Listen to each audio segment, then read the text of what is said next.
I never meant to snoop through my husband's phone. Trust had always been our foundation, but that changed the moment I saw the notification pop up on his screen while he was in the shower. A message from Claire, written in a peculiar mix of French and English that made my heart skip a beat. My name is Harper, and until that morning I thought I had the perfect marriage. On SC Voigt tonight at the usual spot?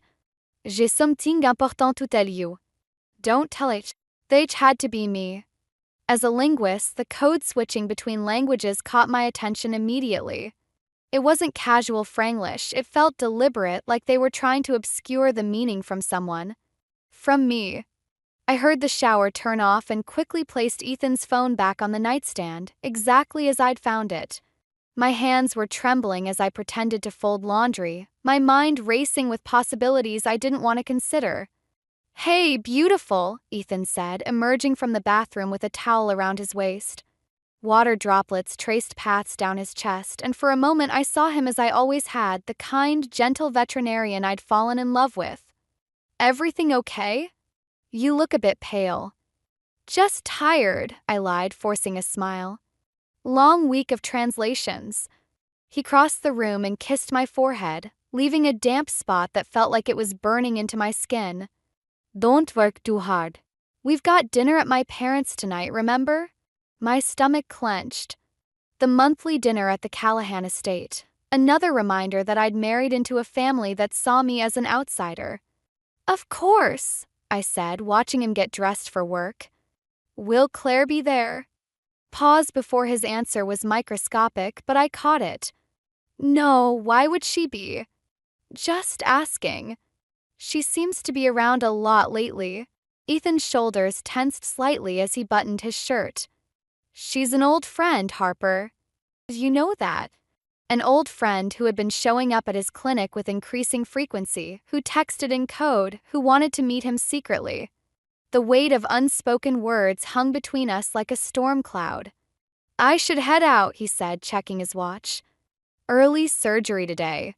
Love you." "Love you too," I replied automatically, the words tasting different now. After he left, I sat on our bed, staring at his side of the closet. The expensive suits his mother insisted he wear, the casual clothes he preferred, all hanging there like normal. But nothing felt normal anymore. My phone buzzed, a text from Lydia, my sister-in-law. "Looking forward to seeing you tonight, dear. Mother wants to discuss the summer house arrangements. Wear something appropriate this time." I deleted the message without responding. Lydia, with her perfect outfits and sharp smiles, never missed a chance to remind me that I didn't quite measure up to Callahan standards. But right now, her usual jabs felt trivial compared to the mystery unfolding on my husband's phone. I pulled out my laptop and opened my translation work, but the words blurred together. Instead, I found myself typing Claire Bennett into social media. Her profile was full of recent photos, charity galas, business meetings, and yes, several casual shots at Ethan's veterinary clinic. In one, they were both laughing, heads close together as they looked at something on his phone. The caption read, "Some secrets are worth keeping. Winking face #oldfriends #TBT. My finger hovered over the image. The timestamp showed it was posted 3 weeks ago, the same week Ethan started having emergency calls in the evenings. Tonight, while we sat through another tense family dinner, my husband would be keeping secrets with Claire Bennett.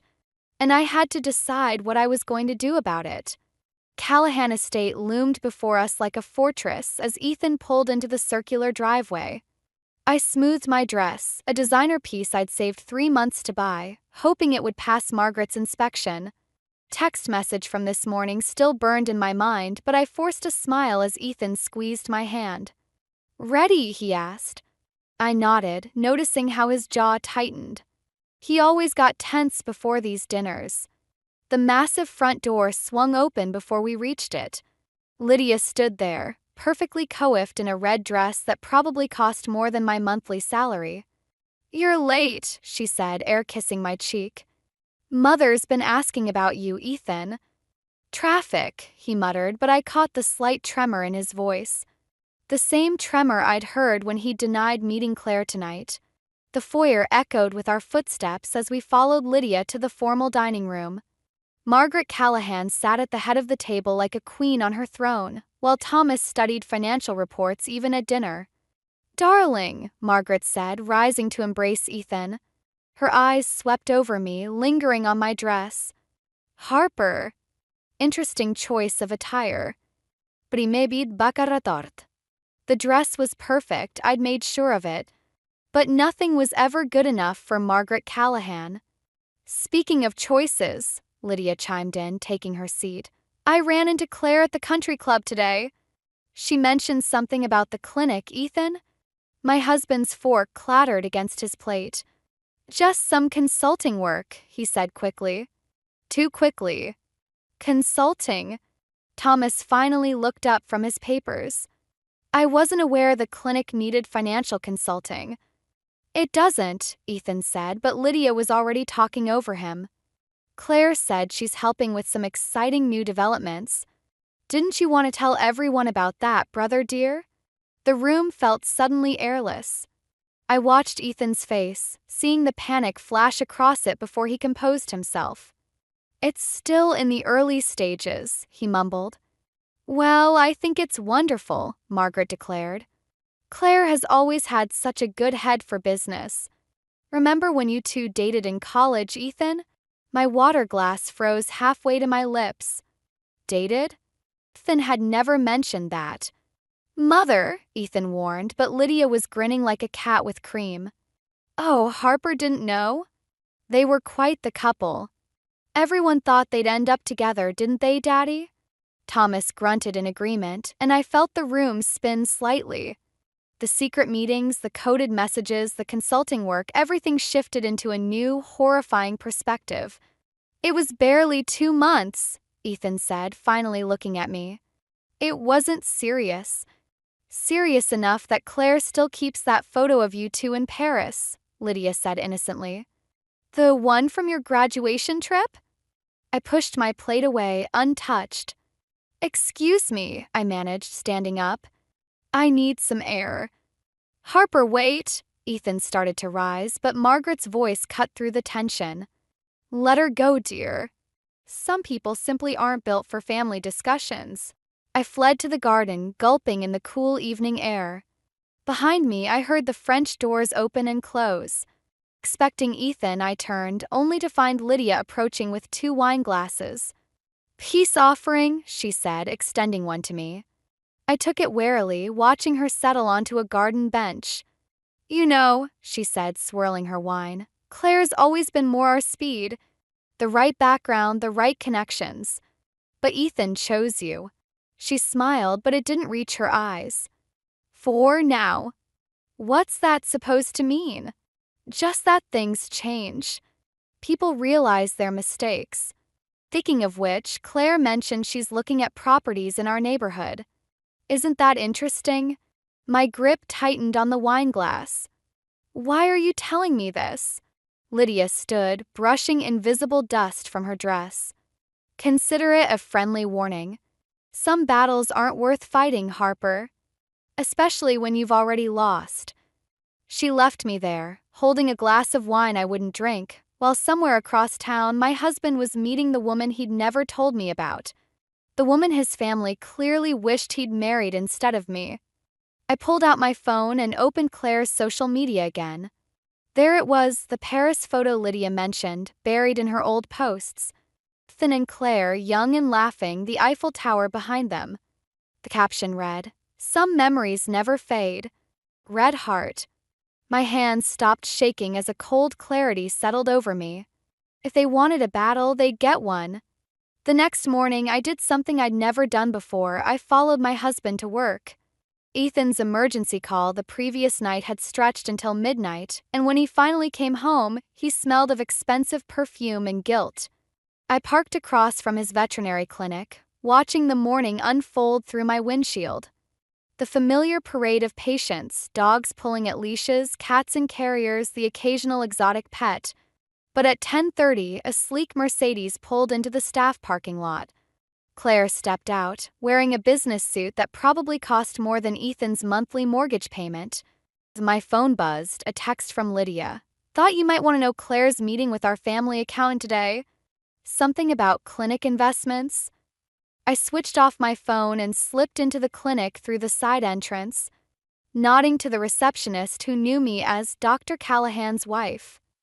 The break room connected to Ethan's office through a thin wall, and voices carried if you knew where to listen. The paperwork's ready, Claire was saying.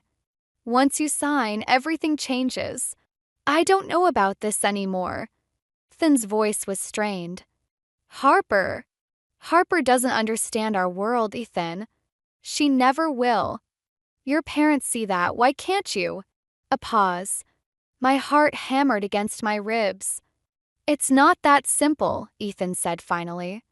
She's my wife, and I'm the one who's been here all along. The one who knows what you really want. Claire's voice softened. Remember Paris? How simple things were then. That was different. We were different. Were we? Or did you just settle for less because it was easier than fighting for what you really wanted? I'd heard enough. I pushed away from the wall, but my elbow caught a stack of files. They crashed to the floor, the sound impossibly loud in the quiet clinic. The office door flew open. Ethan stood there, face pale. Behind him, Claire looked more annoyed than surprised. Harper, Ethan started, but I was already moving. Don't. My voice came out steady, surprising even me.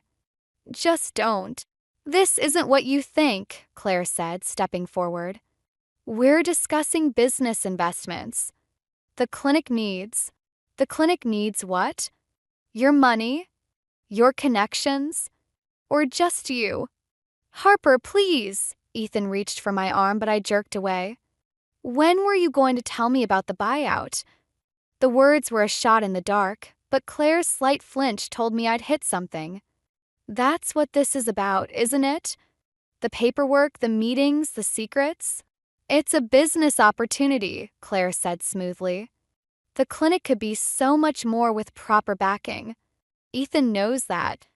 And I'm just in the way? I turned to my husband. Is that why you've been lying? Meeting her in secret, hiding your past? I wanted to protect you, he said weakly. From what? The truth? That your family's finally found a way to get what they want. I laughed, the sound harsh even to my ears. A way to replace me with someone more suitable? That's not, Ethan started, but his phone chimed. Another message. I watched his face as he read it, saw the color drain away. What is it? Claire asked, moving closer to him than any business partner should. Mother, he whispered. She's calling an emergency family meeting. Tonight. Claire's perfectly painted lips curved into a smile. Perfect timing. We can announce the partnership then. Partnership, I repeated. The word tasted like ashes. Is that what we're calling it? I turned to leave, but Claire's voice stopped me. Harper, the clinic's future isn't personal. It's just business. I looked back at them, the golden couple from the Paris photo, standing in an office that suddenly felt like it had never been mine to share. Everything's personal with the Callahans, I said. But don't worry. I'm done playing by their rules. I walked out of the clinic, my mind already racing with possibilities. If they wanted to play hardball, fine. I had languages, codes, and secrets of my own. And unlike Claire, I had nothing left to lose. Behind me, I heard Ethan call my name, but I didn't stop. Some things, once broken, can't be fixed. They can only be avenged. I ended up at my parents' small townhouse, the only place I could think clearly anymore. Mom was grading papers at the kitchen table, her reading glasses perched on her nose, while Dad tended to his beloved orchids in the window. The familiar scene made my throat tight. I think my marriage is over, I said, dropping into a chair. Mom set down her red pen. Dad turned from his plants. Neither seemed surprised. We saw the clinic's financial records, Dad said quietly. They're public, sweetheart. Claire Bennett's company filed paperwork last week. Of course they had checked. Two retired professors who taught me to always verify sources, to look beyond the surface meaning. I should have done the same with my marriage. The emergency family meeting is tonight, I said, staring at the worn kitchen table where I'd done my homework for years. They're going to announce the buyout. And probably more. What are you going to do? Mom asked, her academics mind already analyzing the problem. Before I could answer, my phone buzzed. A text from an unknown number. Meeting moved to Le Jardin restaurant. 7 p.m. Dress appropriately. Margaret. Le Jardin. The same restaurant where Ethan had proposed 3 years ago. The cruelty wasn't lost on me. I'm going to fight, I said, surprising myself with the certainty in my voice. But I need your help. Dad pulled a folder from his briefcase. We thought you might say that. Remember my friend in corporate law? He spread out documents across the table. Financial records, property deeds, and something that made my heart stop, incorporation papers for the clinic dated 5 years ago, before I'd even met Ethan. Claire's name is on everything, I whispered, scanning the papers. She's been involved from the beginning. There's more, Mom said gently. Check the witnesses' signatures. There it was in elegant script, Lydia Callahan. She'd known everything, had probably orchestrated it all, feeding information to Margaret while playing the concerned sister. My phone buzzed again. Ethan, where are you? We need to talk before tonight. I ignored it, focusing on the documents. The clinic's in trouble, isn't it? These numbers. Dad nodded. It's been operating at a loss for months.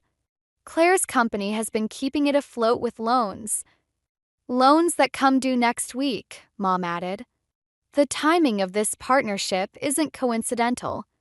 Another text, this time from Lydia. Wear black tonight. Suits the occasion. Face blowing a kiss. I stood up abruptly, my chair scraping against the floor. I need to go home and change. If they want a show tonight, I'll give them one. Harper, Mom called as I reached the door. Remember what I taught you about translations? I paused. That the true meaning isn't always in the words themselves? She smiled sadly. Sometimes the story we think we're reading isn't the one being told. At home, I found Ethan waiting. He looked terrible, his usual confidence replaced by something closer to desperation. I can explain everything, he started. Can you explain Paris? I interrupted. Or the incorporation papers. Or how your clinic's been secretly owned by Claire's company since before we met. He flinched. How did you? It doesn't matter. What matters is tonight. Are you going to tell them you're choosing me, or should I not bother showing up? Harper, please. Clinic is everything to me. Without Claire's help, you might have had to stand up to your family years ago. I moved past him toward our bedroom. The meeting's at Le Jardin now. Your mother's idea, I assume. His silence was answer enough. I pulled out the dress I'd been saving for our anniversary, deep red, not the black Lydia suggested. One last question, Ethan. That night you proposed at Le Jardin, was that your idea? Or was that orchestrated too? He couldn't meet my eyes. I'll pick you up at 6:30. Don't bother, I said, laying out the dress. Il mi ayudar. I have a stop to make first. As he left, I opened my laptop and pulled up the translation project I'd been working on. Legal documents, as it happened. I might not have Claire's money or Lydia's social connections, but I had something they didn't, the ability to read between the lines. And tonight, every single truth was coming out. Le Jardin's crystal chandeliers cast a deceptively warm glow over the private dining room. I arrived 15 minutes early, my red dress a deliberate rebellion against Lydia's black dress directive. The maitre d' recognized me immediately. Madame Callahan, your party is... It's still Winslow, I corrected, scanning the room. Empty, except for one person, Claire, wearing a perfectly tailored black dress, examining a document at the head of the table. She looked up, unsurprised. Harper. Early as usual. Interesting choice of venue, I said, taking the seat opposite her. Was this where you and Ethan planned everything? Back when you first invested in his clinic. Her perfectly manicured fingers tapped the document. You've done your homework, but you're missing crucial pieces of the puzzle. Like what? The part where you've been manipulating him for years? Or how Lydia helped you do it? Claire's laugh was surprisingly genuine. You think I'm the villain here? Sweetheart, I'm just cleaning up Lydia's mess. As usual. Before I could respond, the door opened. Lydia swept in, followed by Margaret and Thomas. Ethan trailed behind, looking trapped. Harper, Margaret's voice could have frozen champagne. That dress is bold. Like your choice of restaurant? I smiled, noting how Lydia positioned herself between Ethan and me. Actually, Claire stood, I chose the venue. For symmetry. Thomas cleared his throat. Let's get to business. The papers are ready. Almost. Claire pulled out a folder. Just waiting on one signature. Harper's. The room went silent. Ethan's head snapped up. What? Lydia's voice cracked slightly. She has no part in this. Actually, she does. Claire slid a document across the table. The clinic's original incorporation papers list both Callahan siblings as beneficiaries. Ethan and Lydia. My hands remained folded in my lap. But Lydia sold her share. To you, Harper. Through a shell company 3 months ago. Claire's smile was razor sharp. She was desperate for cash after her last failed business venture. She didn't read the fine print. Lydia's face drained of color. That's impossible. I never. The transfer documents are in French, I cut in, finally understanding. A language you claim to speak but actually can't. Unlike me. Margaret's hand gripped her wine glass too tightly. This is absurd. But Thomas was already reviewing the papers, his businessman's eyes catching what his daughter had missed. It's legal, he said quietly. Harper owns 40% of the clinic. Without her signature, there can be no buyout. Ethan stared at me, then at his sister. Lydia, what did you do? What she always does, I said, standing. She overplayed her hand. Those late-night calls you thought were between Ethan and Claire? They were Lydia, begging Claire to cover her gambling debts. You little, Lydia lunged forward, but Claire caught her arm. Enough, Claire snapped. This ends now. Harper, name your price. I pulled out my own document. Already done. Full ownership of the clinic transfers to Ethan. Alone. No family interference, no outside investors. And in return? Thomas asked. I walk away. From everything. The marriage, the family, all of it. I met Ethan's devastated gaze. It's what you wanted, isn't it? Freedom from having to choose? Harper, please, he started, but Margaret cut him off. Done. Thomas, call the lawyers. Not done, I said, my voice steady despite my racing heart. One more condition. Tell them, Claire. Tell them what really happened in Paris. Claire's composure cracked just slightly. That's not relevant. I stood, gathering my things. Everything's relevant when you're rewriting history. You have until midnight to decide. Oh, and Lydia? I paused at the door. Black really isn't your color. I walked out of Le Jardin into the cool night air, leaving behind a room full of carefully constructed lies beginning to unravel. My phone buzzed, a message from my mother. Remember, sometimes the best revenge is letting them destroy themselves. I smiled, hailing a cab. The night wasn't over yet. The midnight deadline came and went. I sat in my parents' guest room, surrounded by documents and translations, when my laptop pinged with an email from Claire. Just 3 words. Check the news. Breaking news headlines screamed across my screen. Callahan Veterinary Clinic under investigation. Below that, Financial irregularities force immediate closure. My phone exploded with notifications. Missed calls from Ethan. Texts from Lydia, all caps and rage. A formal message from Thomas's lawyer requesting an urgent meeting. They called my bluff and raised the stakes. Now dozens of employees would lose their jobs, and countless animals would lose their care provider. All because I pushed too hard. I grabbed my keys, but my mother blocked the doorway. "Where are you going?" "To fix this."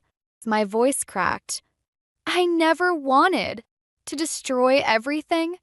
She took my keys. "That's exactly what they're counting on. Your guilt. Your decency." A new text lit up my phone from Claire. "Meeting. Your office. Now." I worked as a translator for an international law firm downtown. At 1 a.m., the building was desert quiet, but the lights in my office were on. Claire sat at my desk, looking perfectly composed despite the hour. "Quite a mess you've made," she said, gesturing to the chair across from her. "Me? You're the ones who shut down an essential business out of spite." "No, Harper. We shut it down because we found evidence of embezzlement." She slid a file across the desk. "In your name." My hand shook as I opened it. Transfer records, all technically legal, all tied to my ownership stake. All fabricated. "This is impossible." "I never." "Of course you didn't. But Lydia did. Using your credentials, your passwords, your identity." Claire's smile was almost sympathetic. "She's been planning this for months, waiting for you to make your move." The room spun slightly. "Why are you telling me this?" "'Cause unlike the others, I actually care about Ethan. And that clinic." She leaned forward. "Sign over your shares, take the fall for the financial irregularities, and everything goes back to normal.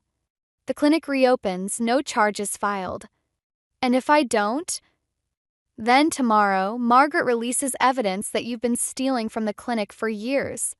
Ethan's reputation stays clean, but yours?" She shrugged. "Well, good luck finding work as a translator with a fraud conviction." My phone buzzed again. "Ethan, please, Harper. Whatever they're offering, take it. I can't watch you go to prison." "He knows about this?" My voice sounded distant, even to myself. "He knows enough." Claire stood. "You have 1 hour. Sign the papers, take the deal, or face the consequences." After she left, I sat in my dark office, staring at the city lights below. Everything I'd done to protect myself, to fight back, had only given them more ammunition. My mother's words echoed. Sometimes the best revenge is letting them destroy themselves. But what if they destroyed me first? My computer hummed to life as I logged into my work server. Years of translations, contracts, and documents scrolled past, including, buried in a folder from 3 years ago, the original Paris documents I'd translated for Claire's company. The ones that had started everything. I'd never read them carefully before. Had never needed to. But now, my hands flew across the keyboard, pulling up file after file. French contracts, German amendments, Italian addendums. A pattern emerged, one that made my breath catch. A new email arrived from Lydia. 1 hour left, dear sister." Tick-tock. I looked at the papers Claire wanted me to sign, then back at my screen. The truth that had been hiding in plain sight for years, wrapped in layers of languages and lies. My phone rang. Ethan again. This time, I answered. "Don't sign anything," he said immediately. "Harper, I remember Paris now. All of it. And I know what Claire." The line went dead. I stared at the phone, then at the documents, then at my computer screen with its web of international transactions and hidden truths. They'd pushed me to my lowest point, thinking I'd break. Instead, they'd pushed me right where I needed to be, at the bottom, with nowhere to go but up. And up meant burning everything down. Callahan family gathered in Thomas's study, exactly where I knew they'd be. Margaret perched on the leather sofa, Lydia paced by the window, and Claire stood near Thomas's desk, all of them waiting for me to sign away everything. I walked in wearing the same red dress from Le Jardin, but this time carrying a thick folder. "You're late," Lydia snapped. "Where's Ethan?" "Probably still trying to get his phone working again," I said, watching Claire's expression flicker. Interesting timing for his service to cut out, right after he mentioned Paris. Thomas cleared his throat. "The papers, Harper." "Your hour is up." I placed my folder on his desk. "You're right. It is." I pulled out a stack of documents, the original translations I'd done years ago before I even met Ethan. "Let's talk about what really happened in Paris." Claire stepped forward. "That's not relevant." "It's all relevant." I spread out the papers. "These contracts, written in French, German, and Italian, detail how Claire's company systematically stripped assets from failing veterinary clinics across Europe. Buy them out, gut them, sell off the pieces." Margaret waved her hand dismissively. "Business is business. Except these clinics weren't failing naturally. They were sabotaged. By someone who created false financial records, just like the ones you're trying to pin on me now." Lydia's pacing stopped. "You can't prove any of this." "Actually, I can. 'Cause I was the one who translated the documents. I just never knew what they were for. Until now." I turned to Thomas. "Did you know Claire's company is under investigation in 3 countries? That's why she needs the clinic, to hide money before the authorities freeze her assets." "Enough. Claire est composure craquée.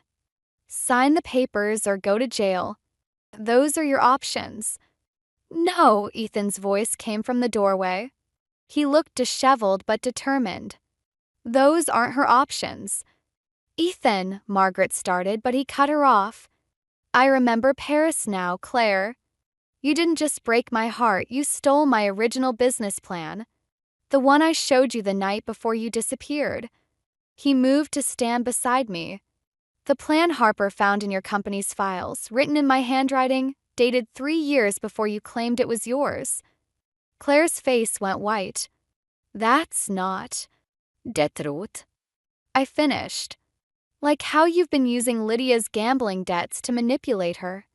Or how you convinced Margaret that I was trying to ruin the family name when you were the one destroying it." "I did what I had to do," Claire said, her voice hard. "This family needed saving from people like you." "No," Thomas spoke finally, studying the documents on his desk. "We needed saving from people like you." He pressed a button on his phone. "Send them in." The study door opened again. 2 serious-looking men in suits entered, showing federal badges. "Miss Bennett," one said, "we'd like to ask you some questions about your company's international holdings." Everything happened quickly after that. Claire's arrest. Lydia's breakdown, confessing everything. Margaret's shocked silence as her perfect world crumbled. Through it all, Ethan held my hand. "I'm so sorry," he whispered as we watched the agents lead Claire away. "I should have seen it sooner. Should have stood up to them." "We both should have seen a lot of things," I said, squeezing his hand. "But we see each other now." Thomas approached us, looking older than I'd ever seen him. "The clinic," he said gruffly. "It needs to reopen. People depend on it." He held out a pen. "Sign these." The real ones this time. Papers transferred full ownership to Ethan and me. No strings, no hidden clauses. "Why?" I asked. "Because sometimes," he glanced at Margaret, still sitting shell-shocked on the sofa, "family isn't about control. It's about trust." He turned to Ethan.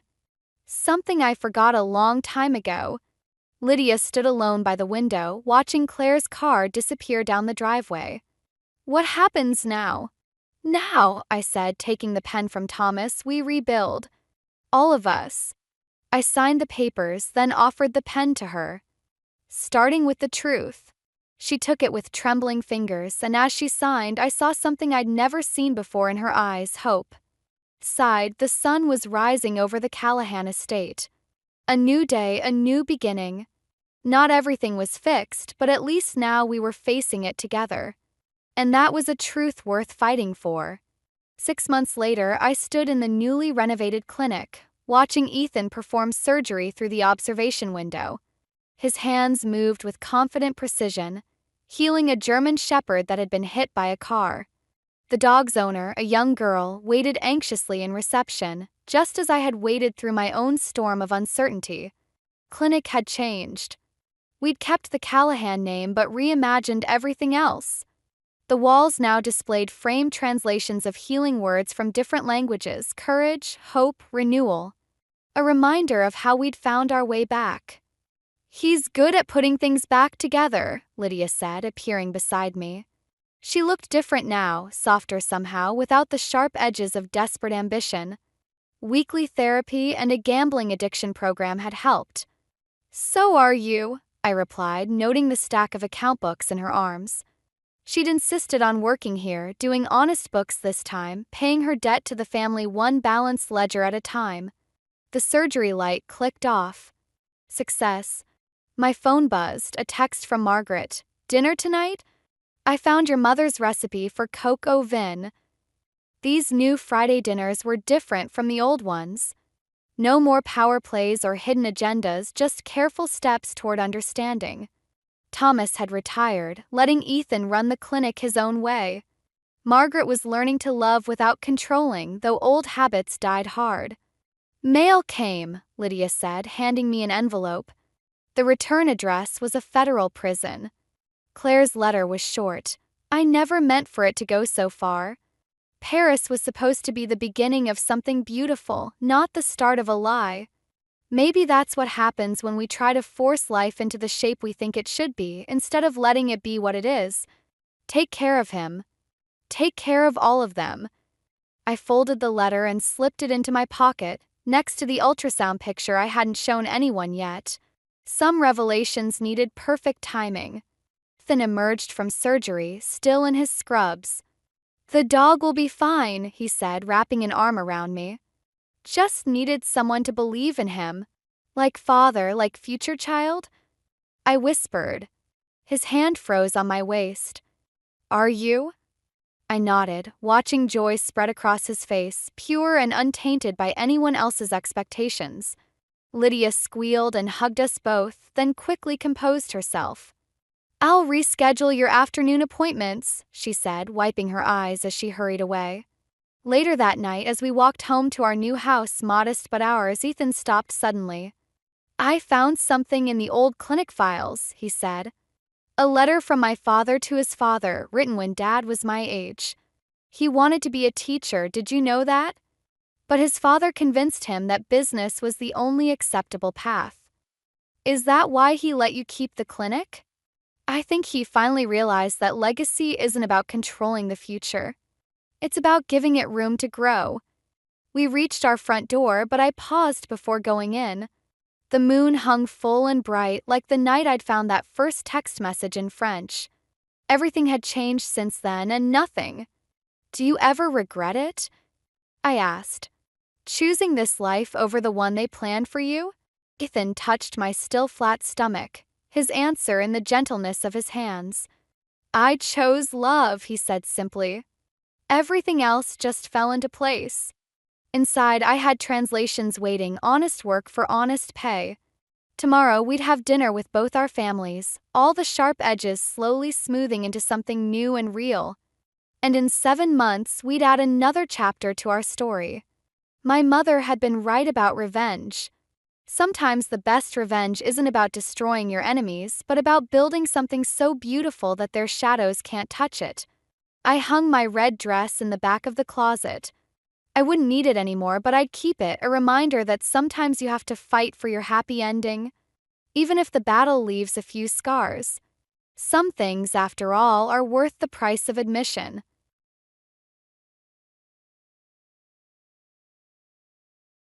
In my family, I've always been the odd one out, the black sheep, if you will. At the age of 29, I'm Caroline Thompson, but I felt like I don't belong for a very long time. I was the eldest child of physicians Margaret and Robert Thompson when I was growing up. Yes, my parents were powerful, but I never truly benefited from any of that. Instead, my younger twin brothers, Jack and Oliver, received all the advantages. It seemed as though I vanished from my parents' sight the moment the two appeared. It was little at first, you know. They might receive a new toy or a larger piece of cake, but as we grew older, it became much more blatant and evident. I remember when I turned 10. I'd been dropping hints for ages about this art set I saw in a shop window. Nothing crazy, just a basic kit with some decent paints and brushes. When my birthday rolled around, I was so pumped to open my one present. And what do I find? A freaking maths workbook. When I hit my teenage years, the favoritism got even more in your face. Family trips were all about what the boys wanted.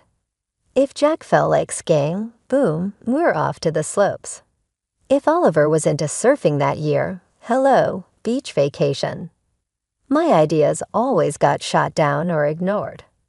College applications, man, that's a touchy subject. When I was 17, I fell in love with art restoration. I'd hang out at the local museum for hours, bugging the staff with questions about how they fixed up old art. When I brought up studying art restoration in college, you'd think I'd said I wanted to join the circus or something. Art restoration? Mom laughed. Caroline, get real, that's not a proper job. Yeah, Caroline, Jack butted in with this smug look. Why don't you do something useful, like become a doctor? I'll never forget how proud my parents looked when Jack said that. It was a look I'd never seen them give me. Even though they didn't have my back, I was determined to make it happen. When college acceptance letters started showing up, I was over the moon to find out I'd scored a scholarship to study art restoration. I remember running into the kitchen, waving the letter around like a crazy person. Mom, Dad, I got a scholarship. Mom barely looked up from her medical journal. That's nice, honey. Did you hear the boys got perfect scores on their SATs? The day I left for college was so different from when the twins would leave 2 years later. I packed up my second-hand laptop and thrift store clothes, getting ready to take the bus to my not-so-fancy state school. My parents were too caught up in their work to even give me a ride to the bus station. But there was one person who actually saw me for who I was, my Grandma Elizabeth. She showed up that day, and right before I was about to leave, she pulled me aside. Caroline, sweetie, she said, pushing a small envelope into my hand. I'm so proud of you.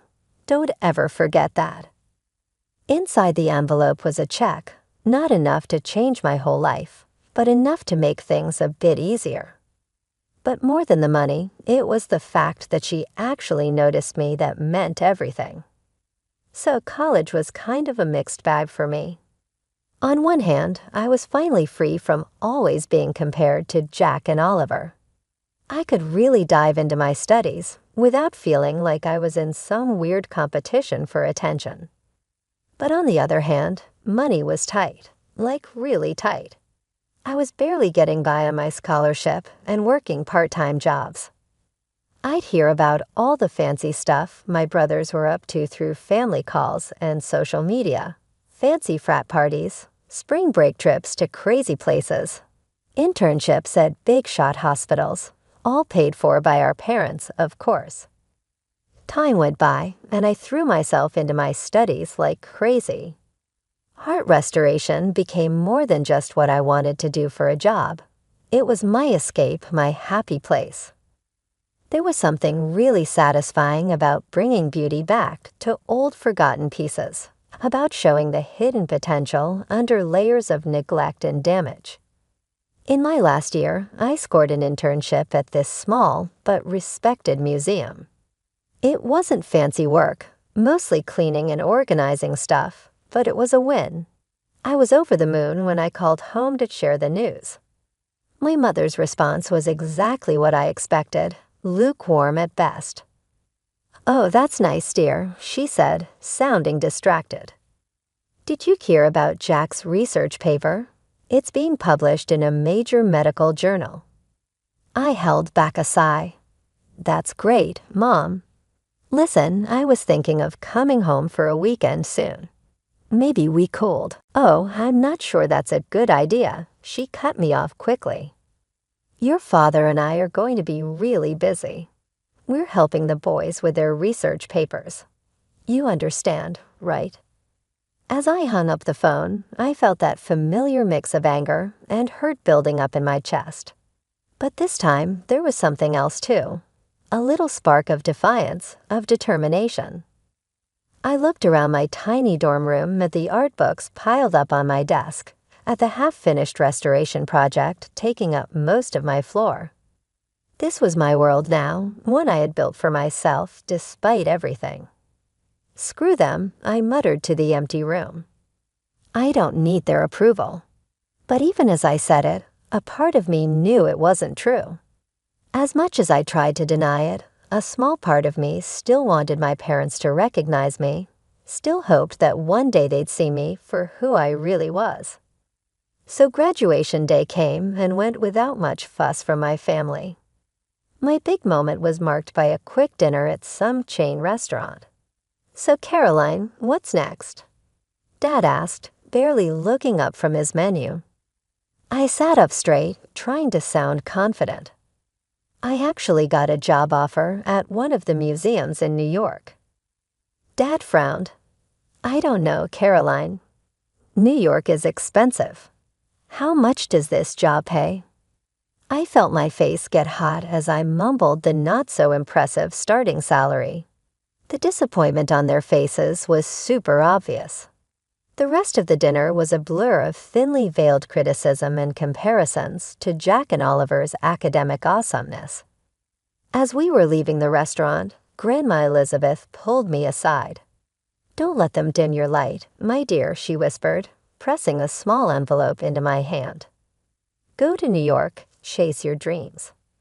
Inside the envelope was a check, enough to cover my first month's rent in the city. I hugged her tight, trying not to cry. The next few years were crazy. I threw myself into my work, slowly but surely making a name for myself in the world of art restoration. It was during this time that I met Noah. Noah was a struggling graphic designer with a nice smile and this infectious passion for his work. We clicked right away over our shared love of art and our experiences as underdogs in our fields. After dating for a while, I decided it was time for Noah to meet my family. From the second we sat down, it was clear my parents had other ideas. They bombarded Noah with questions, each one more pointed than the last. So Noah, Dad started, trying to sound casual but failing. What exactly are your long-term career prospects? Noah shifted in his seat, looking uncomfortable. Well, I'm building my client base. It takes time, but I'm making progress. Mom jumped in. And your current income, is it enough to support a family? I felt my face get hot. Mom, that's not. It's okay, Caroline, Noah said, squeezing my hand under the table. I'm not where I want to be money-wise yet, Dr. Thompson, but I'm working hard to get there. The interrogation kept going throughout dinner. With each question, I could see Noah's confidence taking a hit and my own anger rising. As we were leaving, Mom pulled me aside. Caroline, honey, I know you think you care for this boy, but you need to be realistic. You've already chosen a challenging career path. Don't make it worse by attaching yourself to someone with no real future. Mom, I hissed, shocked at how blunt she was being. Dad joined in. Your mother's right, Caroline. You need to think about your future. This Noah seems nice enough, but is he really good enough for you? You could do so much better. I stood there, speechless as years of pent-up frustration threatened to explode. How dare they judge Noah? How dare they once again dismiss my choices? So as Noah and I started planning our wedding, reality hit us hard. Our combined savings were pretty pathetic, barely enough for a simple ceremony. One night, after staring at budget spreadsheets for hours, I decided to bring it up with my parents. Maybe they'd want to chip in. Mom, Dad, I started hesitantly during our weekly phone call. Noah and I have set a date for the wedding. We're trying to keep costs down, but I was wondering if maybe you'd like to help out a little, even just with the planning. The silence on the other end of the line was so long and awkward. Finally, Mom spoke, her voice cold as ice. Caroline, you're an adult now. If you've chosen to marry this person, then you need to handle the consequences yourself. I hung up, feeling like crap, but not really surprised. Once again, Grandma Elizabeth swooped in to save the day. When I told her about the situation, she didn't hesitate to help. My dear, she said, her voice warm over the phone. I may not be able to give you the wedding of your dreams, but I want to help make your day special. She sent over some money that, while not a ton, made a huge difference to our plans. The wedding day arrived, and I had this mix of excitement and nerves churning in my stomach. The community center we'd rented was simple but looked nice, decorated with wildflowers and twinkly lights. Our small group of friends had pitched in, helping with everything from the decorations to the homemade cake. As I walked down the makeshift aisle, Noah's face lit up with a smile that made all the struggle worth it. For a moment, I forgot about everything else, the money stress, my family being jerks, and just soaked in the love radiating from his eyes. The bubble burst as soon as I caught sight of my family. Mom and Dad sat stiffly in the front row, looking bored and disgusted. I overheard Mom muttering to Dad about the tacky decorations and cheap food. Jack and Oliver were even worse, snickering in the corner and constantly on their phones. I tried to ignore them, focusing instead on our vows and the supportive faces of our friends. It wasn't until the next day that I realized just how cruel they could be. I woke up to a ton of notifications on my phone. Jack and Oliver had gone on social media, posting a bunch of unflattering photos from the wedding. Congrats to our big sis on her special day. Read one caption under a blurry photo of Noah and me cutting our homemade cake. Nothing says true love like a dollar store wedding. Another post showed a picture of the buffet table next to a photo of a fancy meal from some high-end restaurant. Caroline's wedding versus our average Tuesday lunch. Guess which one's which? The comment section was a war zone. Some relatives were shocked at the brothers' behavior. This is completely unacceptable. You should be ashamed of yourselves, wrote Aunt Sarah. But others seemed to think it was funny. Savage but true, that wedding looked like a homeless convention, commented our cousin Tim. I felt sick reading through the comments, but what really broke my heart was seeing my parents' responses. Instead of telling their sons off, they were actually encouraging them. Mom had commented, "Boys will be boys. It's just a bit of harmless fun." I didn't call them and demand an apology. I just decided to forget about them for a while. So 6 months after our wedding, it was time for the annual Thompson family reunion. Even though I was worried about it, Noah thought I should go, hoping it might be a chance to clear the air. Man, were we wrong. The tension was so thick you could cut it with a knife. I managed to keep it together for the first hour, making polite conversation and avoiding my immediate family as much as I could. But then I overheard Jack bragging about his latest fancy vacation, paid for by our parents, of course. Something inside me just snapped.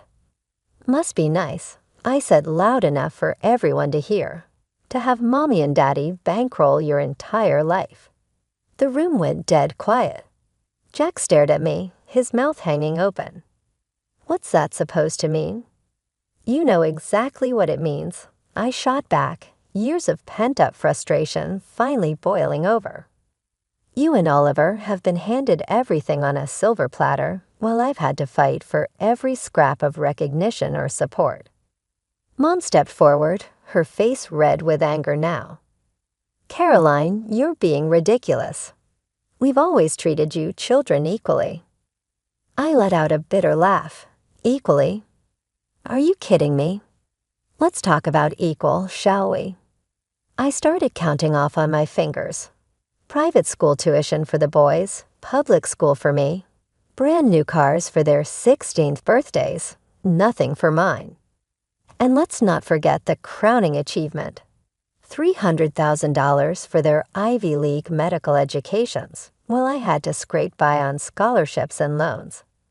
The room was so quiet you could hear a pin drop, all eyes on our family's dirty laundry being aired so publicly. Mom's voice was ice cold when she spoke.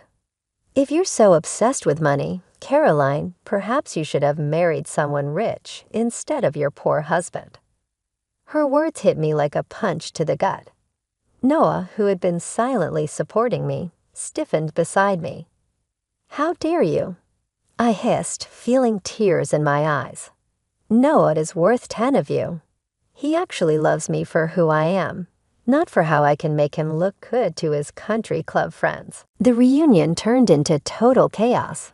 Everyone was throwing accusations, bringing up old grudges, and years of resentment came pouring out.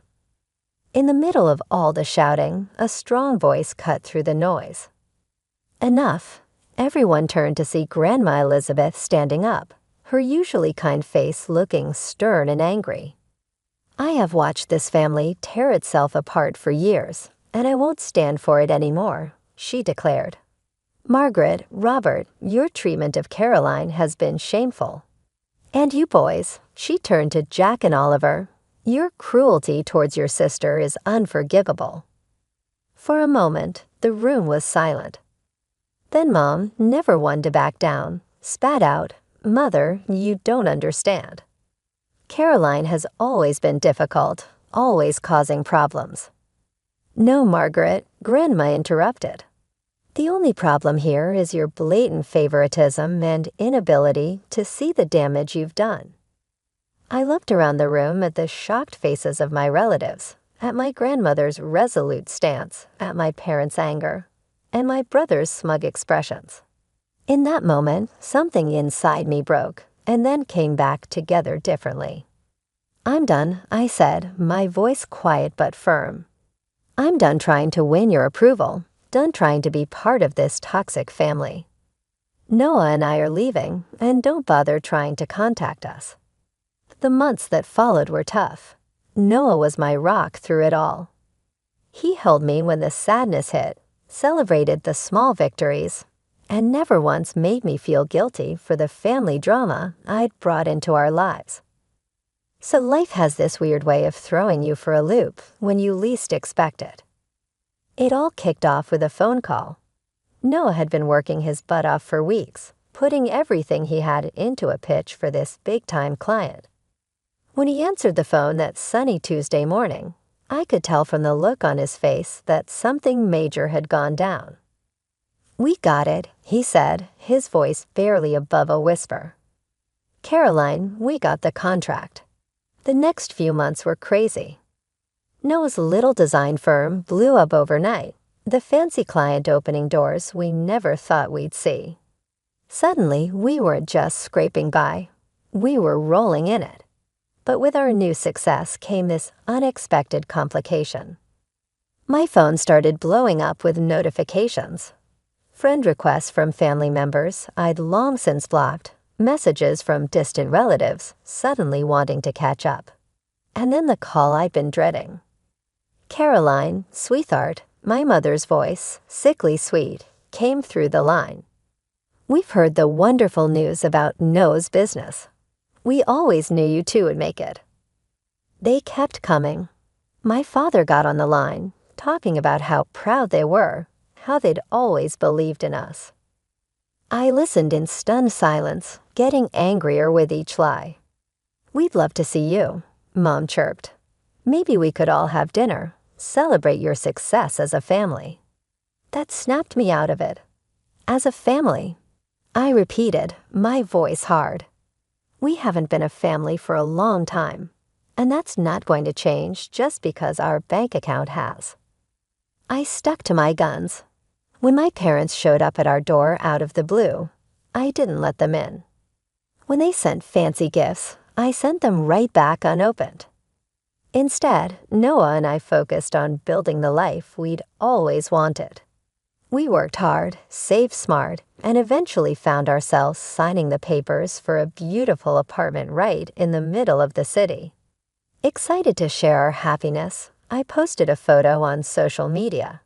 It was a simple shot, Noah and I, keys in hand, standing in front of our new home. Next to it was a picture from our most recent visit with Grandma Elizabeth, her proud smile beaming at the camera. New beginnings and old love, I captioned it. Grateful for those who've been there through it all. New home family. I felt like a weight had been lifted off my shoulders. This was my family now. Noah, Grandma Elizabeth, and the friends who had stood by us through thick and thin. We had built this life for ourselves, despite the odds, despite all the people who said we couldn't do it.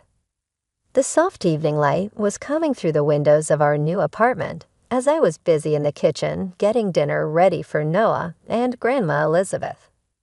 It was our first real family dinner in our new place, and I wanted everything to be just right. The sudden aggressive pounding on the front door shattered that peace in an instant. Caroline, open up. We know you're in there. My blood ran cold. I'd know those voices anywhere, Jack and Oliver. Before I could even react, the door burst open. My brothers stormed in, their faces twisted with anger. I barely had time to see Noah jumping to his feet before Jack was in my face, jabbing an accusing finger at my chest. You manipulative little, he snarled. We always knew you were playing the long game, but this is low even for you. I stumbled back, shocked by how much venom was in his voice. What are you talking about? Oliver laughed, and it was a harsh, ugly sound. Don't play dumb, Caroline. We saw your little social media post showing off your new apartment, posing with Grandma. You think we can't put two and two together? It hit me what they were thinking. You think Grandma bought us this apartment? We know she did, Jack spat. You've been playing the poor, neglected child for years, warming your way into her good graces, and now you've manipulated her into making you the sole heir. I felt a surge of anger, straightening my spine. You have no idea what you're talking about. Noah and I bought this apartment ourselves with our own money that we earned. Oliver smeared his eyes, darting around the room. Right, sure you did. Where is the old bat anyway? Hiding her away so we can't talk sense into her. That crazy old woman should be in a cemetery by now. I can't wait for her to kick the bucket so I can sell her house and live it up. The room fell deadly silent for a moment. I thought I might have imagined those horrific words. Then a quiet voice spoke from the doorway of the guest room. So this is how you truly feel about me? All heads turned to see Grandma Elizabeth standing there, her face a mask of shock and disappointment. The color drained from Jack and Oliver's faces as they realized their grandmother had heard every word. Grandma, Jack stammered, we didn't mean. Elizabeth held up a hand, shutting him up. I've heard enough, she said, her voice quiet but firm. I finally understand who truly values me and who sees me as nothing more than a meal ticket. I found my voice, strengthened by my grandmother's presence. I think you both need to leave. For a moment, it looked like they might argue, but one look at Grandma's face, a mixture of hurt and resolve, seemed to deflate them. They sloped towards the door, muttering weak excuses. The aftermath of that crazy evening hit like a storm. My phone wouldn't stop buzzing, constantly reminding me of the mess that had blown up. Mom's name popped up on the screen for what felt like the millionth time. Against my better judgment, I picked up. Caroline, her voice was sharp, not sounding like a mom at all. You need to fix this. Your grandmother is furious with the boys. You need to smooth things over. Tell her it was all a misunderstanding." I let out a bitter laugh. A misunderstanding? They broke into my home and said they couldn't wait for her to die so they could sell her house. How exactly is that a misunderstanding? They didn't mean it. Dad chimed in, apparently on speakerphone. You know how the boys can be. They were just upset. Upset about what? I challenged. Noah and I bought an apartment with our own money. Grandma loves me. Mom's voice turned sickly sweet. Sweetheart, we know you've always felt left out, but you need to think about what's best for the family. Your brothers deserve that inheritance. Don't be selfish. Something inside me snapped. Years of pent-up frustration and hurt came pouring out. Selfish? You're calling me selfish after years of favoritism, of dismissing my achievements, of treating Noah and me like second-class citizens. And now you have the audacity to demand I give up an inheritance I never even asked for. Now, Caroline. Dad started, but I cut him off. No, I'm done. I'm done with the manipulation, the guilt trips, all of it. Don't call me again. Don't text. Don't show up at my door. We're through. Over the next few days, I blocked their numbers, along with Jack and Oliver.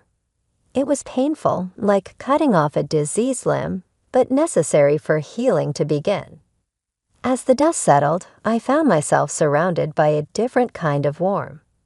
Grandma Elizabeth, now fully aware of the family dynamics she had long suspected, became an even more constant presence in our lives. Aunt Sarah, who had reached out after the wedding fiasco, became a regular visitor. I always knew you were special, Caroline, she said, hugging me tightly. I'm sorry I didn't stand up for you sooner. Other relatives, cousins, and distant aunts and uncles, who had witnessed my family's mistreatment over the years, reached out with messages of support. It was as if a veil had been lifted, allowing genuine relationships to flourish where there had once been only obligation. Noah's family, bless them, wrapped me in a blanket of unconditional love. His parents, who had watched from the sidelines as my own family tore me down, went out of their way to make me feel cherished. Noah and I threw ourselves into making our new apartment a home. Each piece of furniture, each photo on the wall, was a testament to the life we were building together, a life founded on mutual respect, support, and love.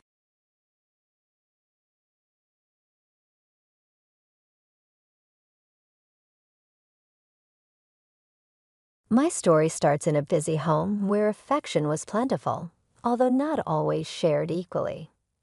My name is Monica. The incessant patter of tiny feet, cries, and laughter filled our home as I grew up. Being the second oldest, I was surrounded by my two younger sisters, Emma and Lily, who entered our family while I was already in my early teens, and my brother Jake, who was only a year older than me. I was taught the art of responsibility at a young age. I was frequently in our small kitchen helping Mom make dinner or in the living room holding a fussy Emma or Lily while other kids my age were out playing. It wasn't always easy, but it taught me invaluable lessons about compassion and hard work. Our parents, John and Sarah, were hardworking individuals who dreamed of giving us a better life than they had. Dad worked long hours at the local factory while Mom juggled part-time jobs and household duties. They weren't rich by any means, but they managed to keep food on the table and a roof over our heads. However, there was an undercurrent in our family dynamics that I couldn't ignore. Jake, my older brother, seemed to hold a special place in our parents' hearts. Jake's the oldest, Dad would say, ruffling his hair affectionately. He's carrying on the family name. That comes with responsibilities and perks. As we grew older, the disparity became more apparent. When it came time for high school graduation, Jake got a car. I got a heartfelt card and a promise that they'd help with college expenses. It wasn't that I was unloved, far from it, but the preference was clear, and it shaped our family dynamics in subtle ways. My sisters, Emma and Lily, looked up to me with adoring eyes. Being significantly younger, they often saw me as a second mother figure. I took this role seriously, determined to be the kind of role model they deserved. As high school drew to a close, I set my sights on college. My parents, true to their word, had set aside money for our education. It wasn't enough to cover everything, but it was a start. I chose to study finance, a practical field that I hoped would lead to a stable career. My chosen field of study, finance, proved to be as demanding as I'd anticipated. Long nights in the library became my new normal, but I tackled each assignment with the same determination I'd applied to helping Mom with household chores. Despite the workload, I made sure to call home regularly. Mom would fill me in on the family gossip, Dad would grunt his hellos, and my sisters would fight over the phone to tell me about their days. Jake's updates were less frequent, usually relayed through Mom. He'd started working at a local company, showing little interest in further education. Our parents, especially Dad, seemed pleased with his progress. "Your brother's really finding his feet in the business world," Dad would say during our infrequent conversations. "He's got a knack for it." I'd murmur my agreement, pushing down the small spark of competitiveness that flared up. This wasn't a race, I reminded myself. We each had our own paths to follow. As the years passed, I threw myself into my studies and part-time jobs, determined to make the most of the opportunity my parents had given me. Their financial support, while not covering everything, was a lifeline I was deeply grateful for. I knew the sacrifices they were making to keep me in school, and I was determined not to let them down. Graduation day arrived before I knew it. As I stood in my cap and gown, diploma in hand, I scanned the crowd for my family. There they were, Mom and Dad beaming with pride, Emma and Lily waving enthusiastically, and even Jake had made it, standing a bit apart with a half smile on his face. After the ceremony, Mom hugged me tight. "We're so proud of you, honey," she said, her eyes glistening. Dad nodded, patting my shoulder awkwardly but affectionately. "You've done well, Monica. Now it's time to make your mark in the world." As we celebrated over dinner, I shared my plans to stay in the city and start my career. A part of me had considered returning home, but the opportunities here were too good to pass up. My entry-level position at a financial firm demanded long hours. Visits home became less frequent, limited to major holidays and the occasional long weekend. But I never forgot my roots, calling regularly and sending care packages to my sisters. It was during one of my rare visits home, nearly a decade after I'd first left for college, that everything changed. I was sitting in the kitchen with Mom, catching up over coffee when my phone rang. It was my boss. "Monica, I have some news," he said, his voice unusually serious. "We're opening a new branch in your hometown, and I want you to head it up. It's a big promotion, but it would mean relocating." "Are you interested?" "Yes," I heard myself say. "I'm definitely interested." When I got the job offer back in my hometown, my company said they'd pay for an apartment, but Mom and Dad insisted I move back home. "Come on, Monica," Mom pleaded. "It'll be just like old times." I couldn't say no. On my first day back, I walked into our old house. It looked smaller than I remembered. Emma and Lily, now in their late teens, ran to hug me. Jake lived separately and was already engaged. Later that night, after unpacking, I sat with Emma and Lily in our old room. It felt good to be back, listening to their stories and laughing together. "So tell me about Jake's fiancée," I said. Emma and Lily shared a look. "Her name's Vanessa. Emma said slowly. She's different. Lily nodded. Yeah, she's from a rich family. Her dad owns the company Jake works for now. Something in their tone made me curious. Different how? They didn't say much more, just shrugged and changed the subject. I decided to drop it for now. The next few weeks were busy. I started my new job, setting up the branch office. It was hard work, but I loved it. In the evenings, I'd help Emma and Lily with homework or chat with Mom while she cooked dinner. One Sunday, we were all sitting around the table when the doorbell rang. Mom jumped up to answer it. "It's Jake and Vanessa," she called out. I stood up, eager to see my brother and meet his fiancée. Jake walked in first, looking sharp in a suit. Behind him was a tall, slim woman with perfect hair and clothes that probably cost more than my monthly rent. Vanessa looked around our house like it was beneath her. "Oh, how quaint," she said, picking up one of Mom's knickknacks. I watched, confused, as Mom and Dad fussed over her. They kept asking if she needed anything, apologizing for the smallest things. Emma and Lily were quiet, eyes down. When Vanessa made a nasty comment about Lily's clothes, I'd had enough. I pulled Emma aside. "What's going on?" I whispered. "Why is everyone letting her act like this?" Emma sighed. "Jake works for her dad now. It's a big deal. Mom and Dad are scared if we upset her. Jake might lose his job." I was shocked. This wasn't the family I knew. We'd never let anyone treat us like this before. Things got worse at dinner. Vanessa started on me, making snide remarks about my job and clothes. I saw red. "Look," I snapped. "I don't know who you think you are. But in this house, we treat each other with respect. If you can't do that, maybe you should leave." The room went silent. Vanessa's face turned ugly. She stood up, grabbed her purse, and stormed out. Jake followed, looking torn. As soon as they left, Mom and Dad rounded on me. "Monica, how could you?" Mom cried, "You know how important this is for Jake." Dad looked disappointed. "You need to control your temper. This could ruin everything for your brother." I couldn't believe what I was hearing. They kept at it, begging me to apologize, to be the bigger person. Finally, just to shut them up, I agreed to try and make peace with Vanessa. The weeks flew by, and suddenly Jake's wedding was all anyone could talk about. Vanessa took charge, bossing everyone around like she was running a military operation instead of planning a party.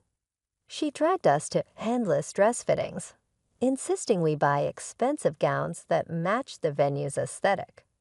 When I suggested something more affordable, Vanessa just laughed. "Oh, Monica," she sneered, "we can't have you looking cheap at my wedding, can we?" The bachelorette party was next on her list. Vanessa handed out a minute-by-minute schedule, complete with mandatory activities and outfit changes. It was ridiculous, but Mom kept giving me these pleading looks, so I bit my tongue. Then came the bombshell. Vanessa wanted us to dance at the wedding. Not just a simple waltz, mind you. No, she was planning a full-on performance. "It'll be the highlight of the reception," she gushed. "You'll all look so cute." My stomach dropped. I hurt my back years ago in a car accident. Dancing wasn't really my thing anymore, but I figured, how bad could it be? Turns out, pretty bad. I showed up at the dance studio, and the choreographers started talking about splits and lifts and all sorts of crazy moves. Vanessa was there, barking orders like a drill sergeant. "Come on, ladies, put your backs into it." I pulled out my phone, thinking I'd recorded it to practice later, but as I watched, I realized there was no way I could do this. It was way too much. "Hold on," I said. "This is insane. We're not circus performers. I can't do these moves." Vanessa's face turned ugly. "What do you mean you can't?" "Of course you can. Stop being difficult." Monica, I stood my ground. No, I mean it. I have an old back injury. This kind of dancing isn't possible for me. That's when Vanessa really lost it. She started yelling, throwing around words I won't repeat. Then she hit me with this jam. Fine, if you won't dance. You owe Jake $3,500 as a wedding gift. It's only fair since you're ruining my special day.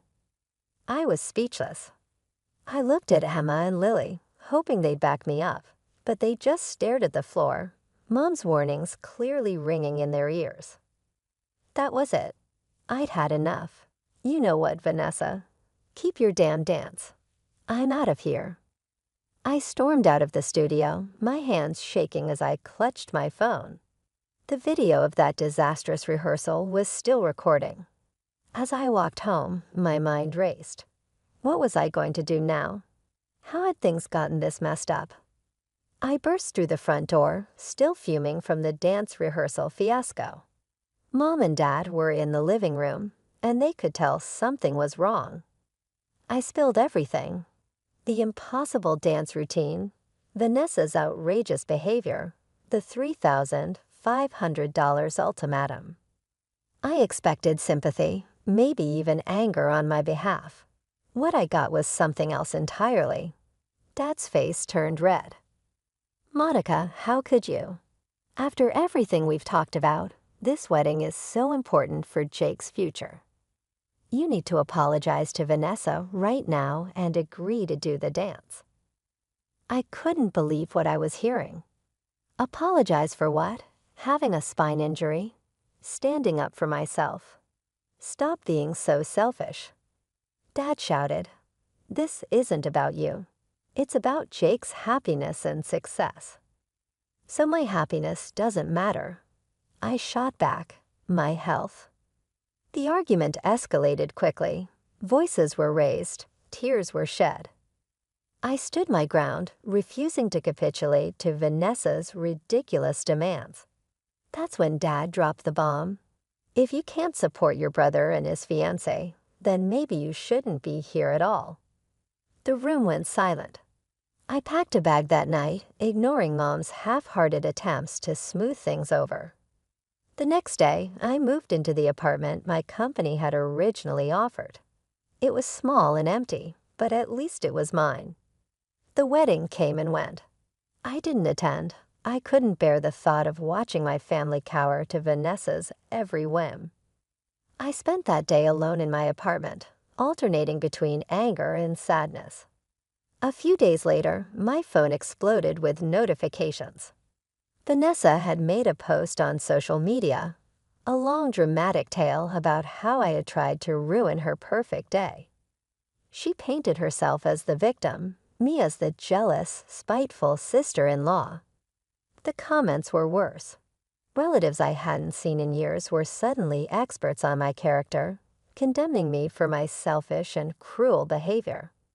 Even Emma and Lily liked the post, a betrayal that cut deep. The call started soon after, aunts, uncles, cousins, all wanting to tell me how disappointed they were, how I should be ashamed of myself. Emma tried to reach out once, send a text saying she missed me, but when I suggested meeting up, she backpedaled, saying Vanessa wouldn't like it. I didn't try again after that. I threw myself into my work, hoping to finish the project quickly and leave this town behind. But things kept getting delayed, problems cropping up that required my personal attention. Each extension felt like a twist of the knife. Months passed, and I settled into a lonely routine. Work, home, sleep, repeat. I'd almost gotten used to the silence when my phone rang one night. It was Lily. "Monica," her voice was small, trembling. "Can we talk?" We met at a cafe across town, away from prying eyes. Lily looked terrible. Dark circles under her eyes, hair a mess. She burst into tears the moment she saw me. "I'm so sorry, Monica," she sobbed. "You were right about everything." Slowly, the whole story came out. After the wedding, Vanessa had shown her true colors. She'd been ordering Emma and Lily around like servants, making them clean her house, cook meals, do laundry, all without pay. She says it's our duty as family, Lily said bitterly. And Jake, he just goes along with it. He sees how she treats us and does nothing. My blood boiled. What about Mom and Dad? Surely they don't approve. Lily's laugh was hollow. They think it's great. They say we're building character and cementing family bonds. It's like they're brainwashed or something. I couldn't believe what I was hearing. This was worse than I'd imagined. I'm so sorry I didn't stand up for you before, Lily whispered. I was scared, we all were. But now I can't take it anymore. Please, Monica, help us. The next day, I marched over to our parents' house. Mom answered the door, her smile fading when she saw me. Monica, what are you doing here? I pushed past her into the living room. Dad was there, looking up from his newspaper with a frown. We need to talk, I said, about Vanessa, about how she's treating Emma and Lily. Mom's face hardened. I don't know what Lily's been telling you, but... I cut her off. Don't try to deny it. I know everything. How can you let this happen? They're your daughters. Dad stood up, his voice cold now. You listen here, Monica. Vanessa is family now. She's given Jake opportunities we could only dream of. If the girls need to pitch in a little, that's a small price to pay. I couldn't believe what I was hearing.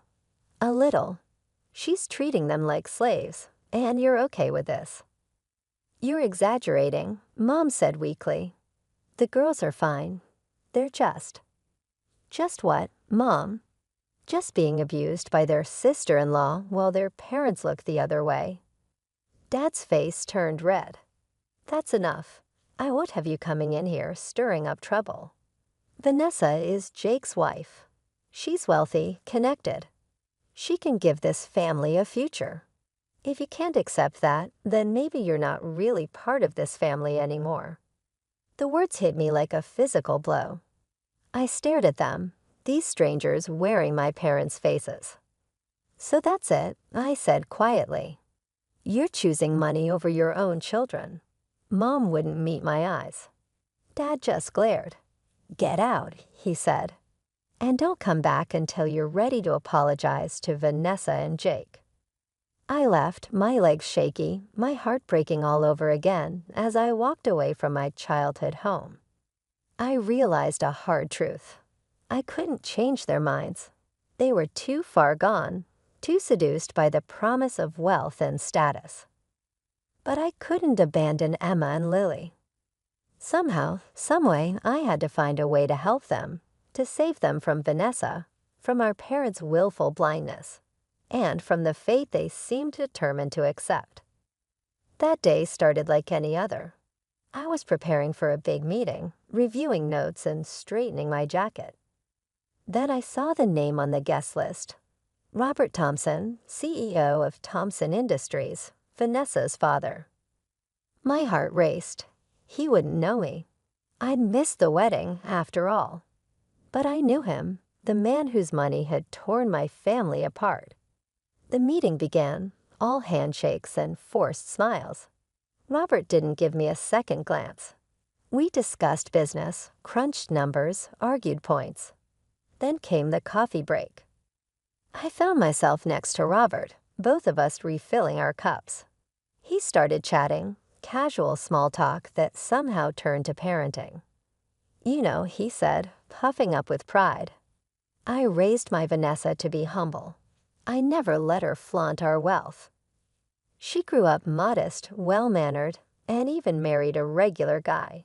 She respects everyone and treats them like family. Something in me snapped. Without a word, I pulled out my phone and hit play on a video I'd almost forgotten about. There was Vanessa, red-faced and screaming at the dance rehearsal. You stupid scum, she shrieked on screen. Pay $3,500 or get out. I won't have you ruining my wedding." The color drained from Robert's face. He watched horrified as his daughter berated me, my sisters, and the other bridesmaids. When it ended, silence. "I had no idea," Robert whispered. "She's always so polite around me."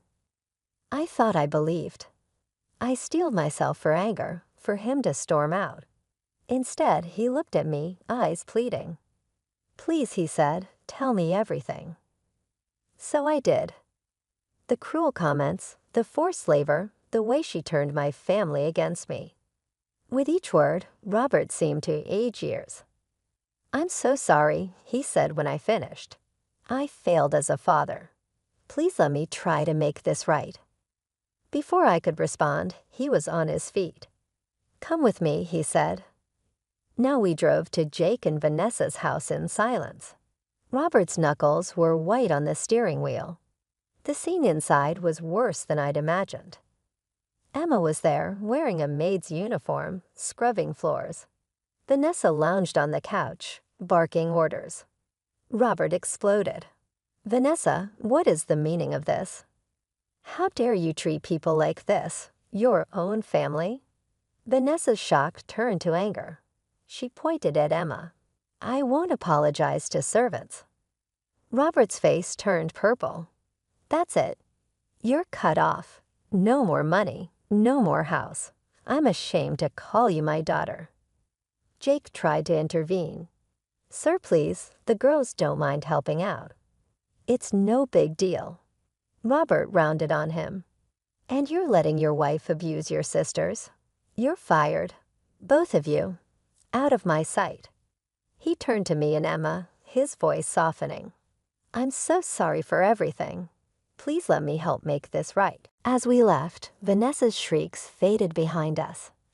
I felt a mix of emotions, relief, vindication, but also sadness. This was a Pyrrhic victory at best. The fallout from Robert's intervention was swift and merciless.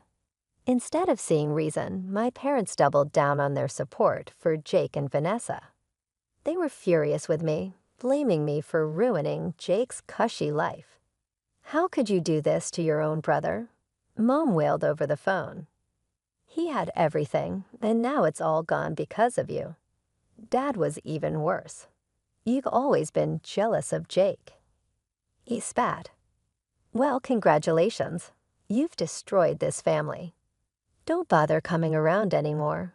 You're not welcome here." Their words hurt, but I wasn't surprised. They made their choice long ago, and it wasn't me or my sisters they'd chosen. I threw myself into work, finishing up the project that had kept me in my hometown for so long. The day it was complete, I packed up my apartment and left without looking back. I found a new position in another city, desperate for a fresh start. Months passed. I built a new life, made new friends, and tried to forget the family that had rejected me. But I couldn't stop worrying about Emma and Lily. I'd send texts, but the responses were always short, evasive. Then one rainy night, there was a knock at my door. I opened it to find Emma and Lily, soaked to the bone, suitcases in hand. "Monica," Emma said, her voice breaking, "we need your help." Over cups of hot tea, they told me everything. Jake and Vanessa, broke and jobless, had moved back in with our parents. But instead of humbling them, it had made Vanessa even more tyrannical. "She treats the house like her personal kingdom," Lily explained, "and us. We're just her servants." "Mom and Dad don't do anything," Emma added. "They're so afraid of Jake leaving that they let Vanessa do whatever she wants." My heart broke for them. "Why didn't you tell me sooner?" They exchanged guilty looks. "We were ashamed," Lily admitted, "and scared. Vanessa threatened to make things even worse if we reached out to you. But we couldn't take it anymore," Emma said. "Please, Monica, can we stay with you? Just until we find jobs and our own place." I didn't hesitate. "Of course you can stay as long as you need." It wasn't easy at first. My apartment was small, and we were all adjusting to living together as adults. But slowly, we found our rhythm. I helped them polish their resumes and practiced interview techniques with them. We stayed up late, talking through years of pain and misunderstandings. Weeks turned into months. Emma found a job at a local bookstore, while Lily started taking classes at a nearby community college. They insisted on contributing to rent and groceries, even though I told them it wasn't necessary. One night, as we sat around the dinner table laughing over some silly story, I realized something. Our parents might never come around, and Jake and Vanessa might never change. But that was okay. We had each other, and that was enough. As I looked at my sisters, strong, resilient, finally free to be themselves, I knew we'd be all right. Whatever came next, we'd face it together, as a real family should.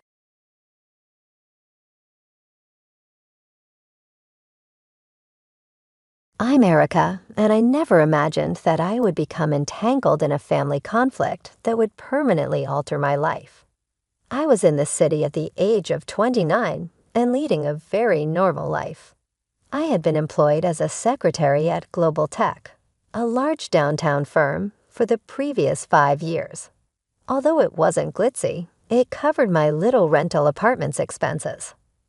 I would immerse myself in the beat of dancing classes on the weekends, forgetting about the mountain of paperwork that awaited me on Monday.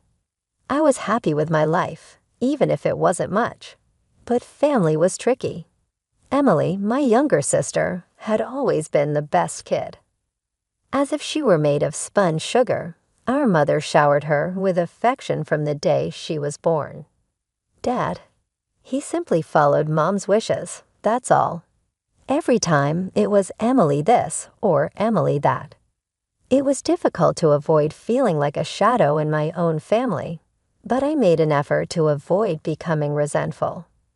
We became more and more apart as the years passed. Visits increased while phone calls decreased. On social media, I would see photos of family get-togethers to which I was not invited, with Emily always in the spotlight, beaming with our parents. I convinced myself that I was better off concentrating on my own life, even if it hurt. That's why one Tuesday night, when Mom's number appeared on my phone, I almost dropped it. Bracing myself for whatever drama could be on the other end, I paused before responding. Through the speaker, her voice crackled, "Erica, it's your mother." "Hi, Mom," I said, attempting to seem indifferent. "Is everything okay?" She said, "Your father wants to see you," without holding back. "This weekend, are you able to see the house?" 2 p.m. on Saturday. Avoid being late.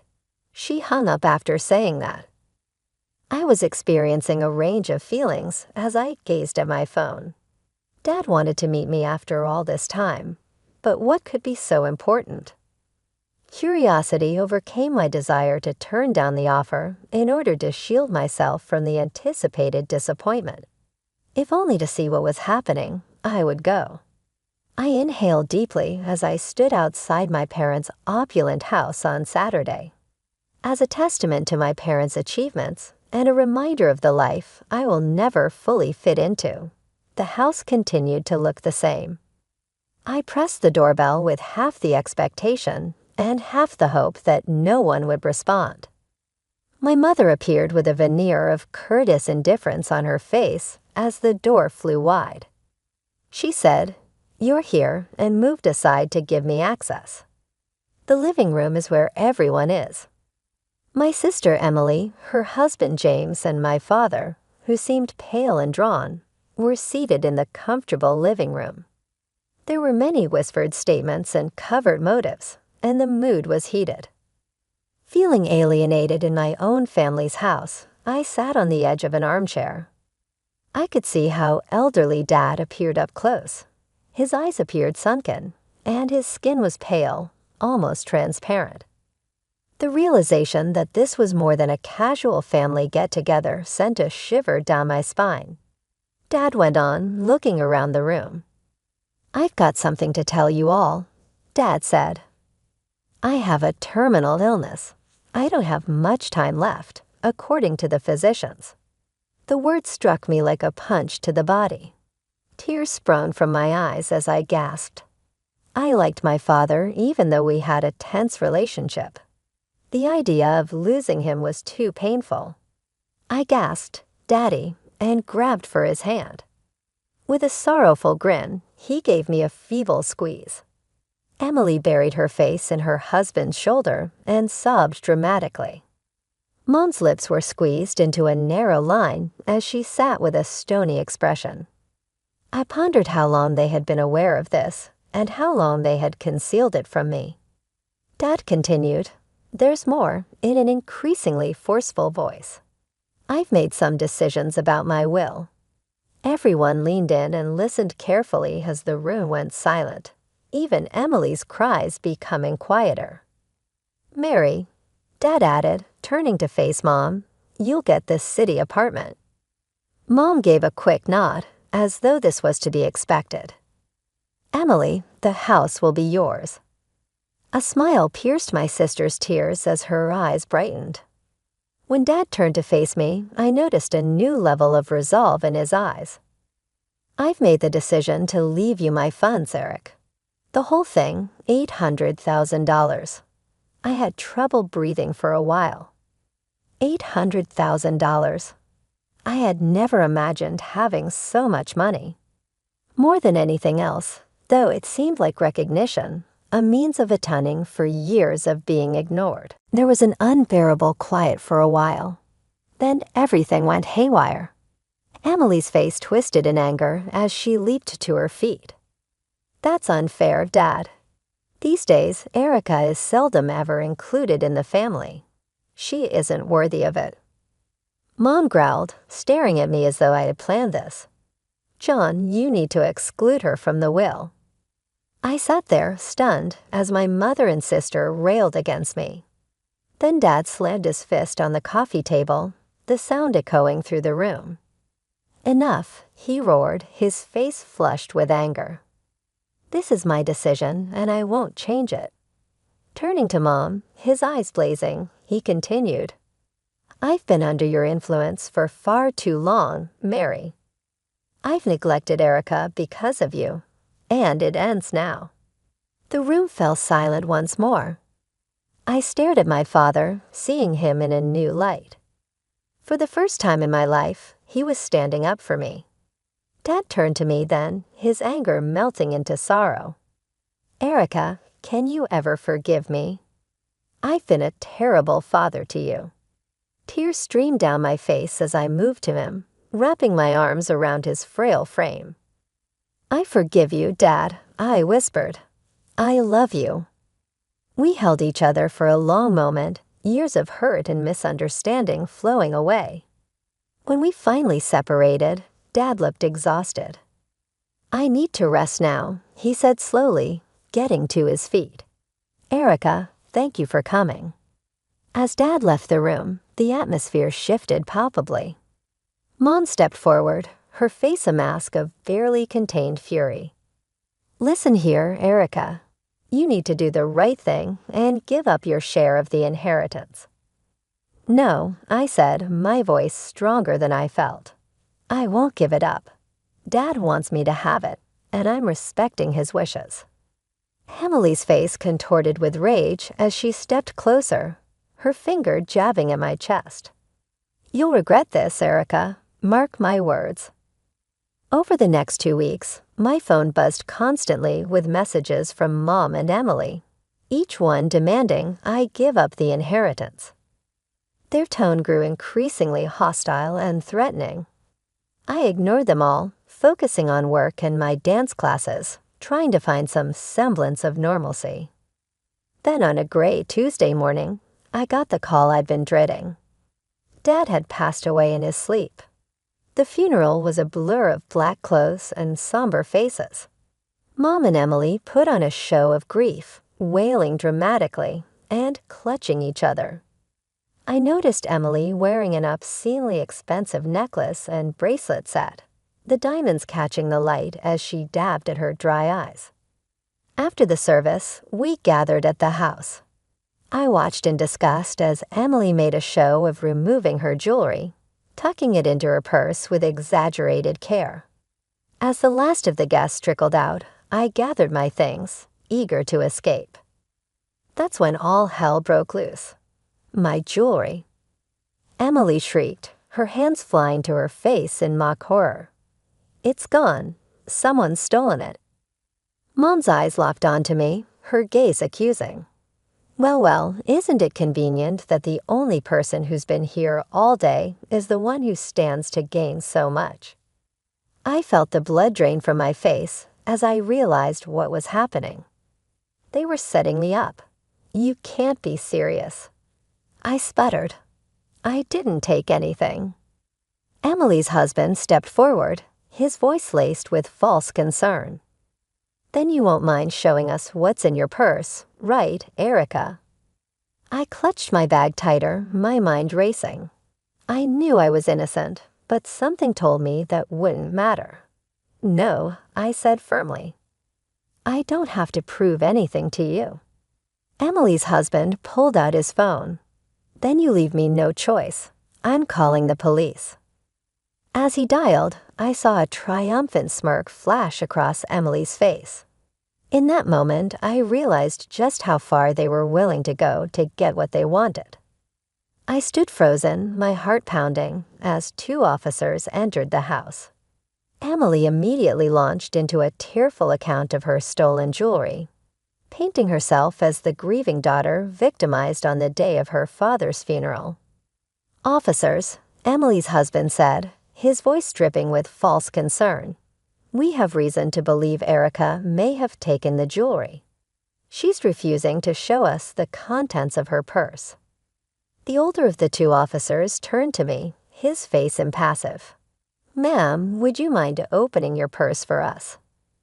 I felt trapped, knowing that whatever happened next would not end well for me. With shaking hands, I opened my purse. The officer looked inside, and his expression hardened. Ma'am, I'm going to have to ask you to come with us, he said, reaching into my purse and pulling out Emily's necklace and bracelet. The world seemed to tilt on its axis. This is impossible, I stammered. I didn't take these. I'm being set up. But my protests fell on deaf ears. Mom and Emily launched into a tirade, calling me a thief and a liar, hurling insults that cut deeper than any knife. As the officers led me out, I caught a glimpse of Emily's smug smile hidden behind her hand as she pretended to sob. At the police station, I sat in a stark interrogation room, still in my funeral clothes, trying to make sense of what had happened. Hours passed, and then the door opened. To my surprise, it was my mother who walked in, not a police officer. She dismissed the officer standing guard, insisting on speaking to me alone. As soon as the door closed behind her, Mom's demeanor changed entirely. Gone was the grieving widow, replaced by a cold, calculating woman I barely recognized. Listen carefully, Erica, she hissed, leaning close. You have one chance to fix this mess. Give up the inheritance, sign it over to M, and all of this goes away. The charges, the scandal, everything. I stared at her, disbelief warring with a growing sense of betrayal. You set me up, your own daughter. Mom's laugh was harsh and humorless. Oh, please, you stopped being part of this family long ago. Now you have a choice. Give up the money, or we'll make sure you go to prison. Think about it, Erica, a thief who stole from her own sister at their father's funeral. Your reputation will be ruined. You'll lose everything. I felt sick to my stomach, the full weight of their betrayal crashing down on me. No, I said, my voice barely above a whisper. I won't do it. I didn't steal anything, and I won't let you blackmail me. Mom's eyes flashed with anger. You ungrateful little rat. She spat. I hope you enjoy prison. Everyone will know what you did, stealing from your own family. You'll be nothing but a criminal, a disgrace." With that, she turned on her heel and left, slamming the door behind her. I sat there stunned, tears streaming down my face as the reality of my situation sank in. I was released on bail later that night, stumbling out of the police station into the cool night air. My phone buzzed, a message from my boss at Global Tech. My stomach dropped as I read it. "Erica, I've heard some disturbing rumors. Until the situation is resolved, I think it's best you take some time off. Paid leave, of course. I believe in your innocence, but we need to protect the company's reputation. Take care." I leaned against the cold brick wall of the station, feeling my world crumbling around me. In the span of a day, I'd lost my father, been betrayed by my family, been arrested, and now I was on the verge of losing my job. The next morning, I woke up with a renewed sense of purpose. With trembling fingers, I searched online for private investigators in the area. One name stood out, Jack Reeves, a former police detective turned PI with a reputation for solving complex cases. I made the call, my voice steadier than I expected, as I explained my situation. "Miss Thompson," Jack said after I finished my story, "this is a delicate situation. Family conspiracies are never easy to prove. But if what you're saying is true, we'll find evidence. It won't be cheap, though." I thought of the inheritance I was fighting for. Money's not an issue. I need to clear my name and expose what they've done. The next 3 weeks were a blur of clandestine meetings with Jack, anxious waiting, and sleepless nights. I threw myself into my dance classes on weekends, desperate for any distraction from the constant worry. My phone remained silent, no calls from work, no more threats from my family. The silence was almost worse than the conflict. Then one rainy afternoon, my phone rang. It was Jack. "Erica," he said, his voice grave. "I've got news, but you're not going to like it." My heart sank. "What is it?" Jack sighed heavily. "I've been following your mother and sister, trying to catch them discussing the inheritance or the theft, but they're careful, too careful. They never talk about it in public, and I can't legally bug their homes." I felt the last glimmer of hope fading. "So that's it. There's nothing we can do." "Not exactly," Jack replied, a note of hesitation in his voice. "I did find something, but it's not related to your case. It's about your sister." I sat up straighter. "What about her?" "She's having an affair, Erica. I have photographic evidence of her entering a hotel with a young man. Definitely not her husband. I also managed to record some of their conversations. It's not flattering to her husband, to say the least." For a moment, I sat in stunned silence. Then slowly, a plan began to form in my mind. "Jack," I said, my voice low and determined, "I need you to send me everything you have on this. And I mean everything."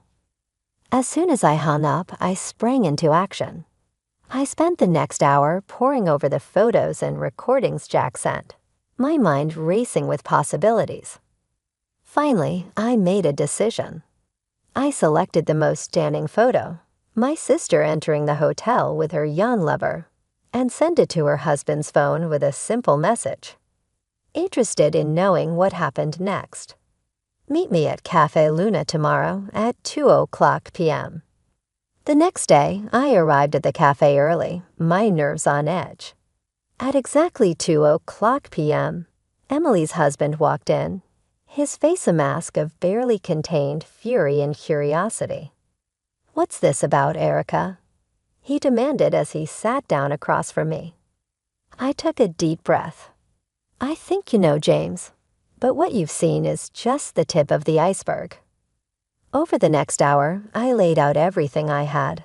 The photos, the recordings of Emily laughing about James's age, mocking his performance in bed, discussing her plans to leave him once she got her hands on the full inheritance.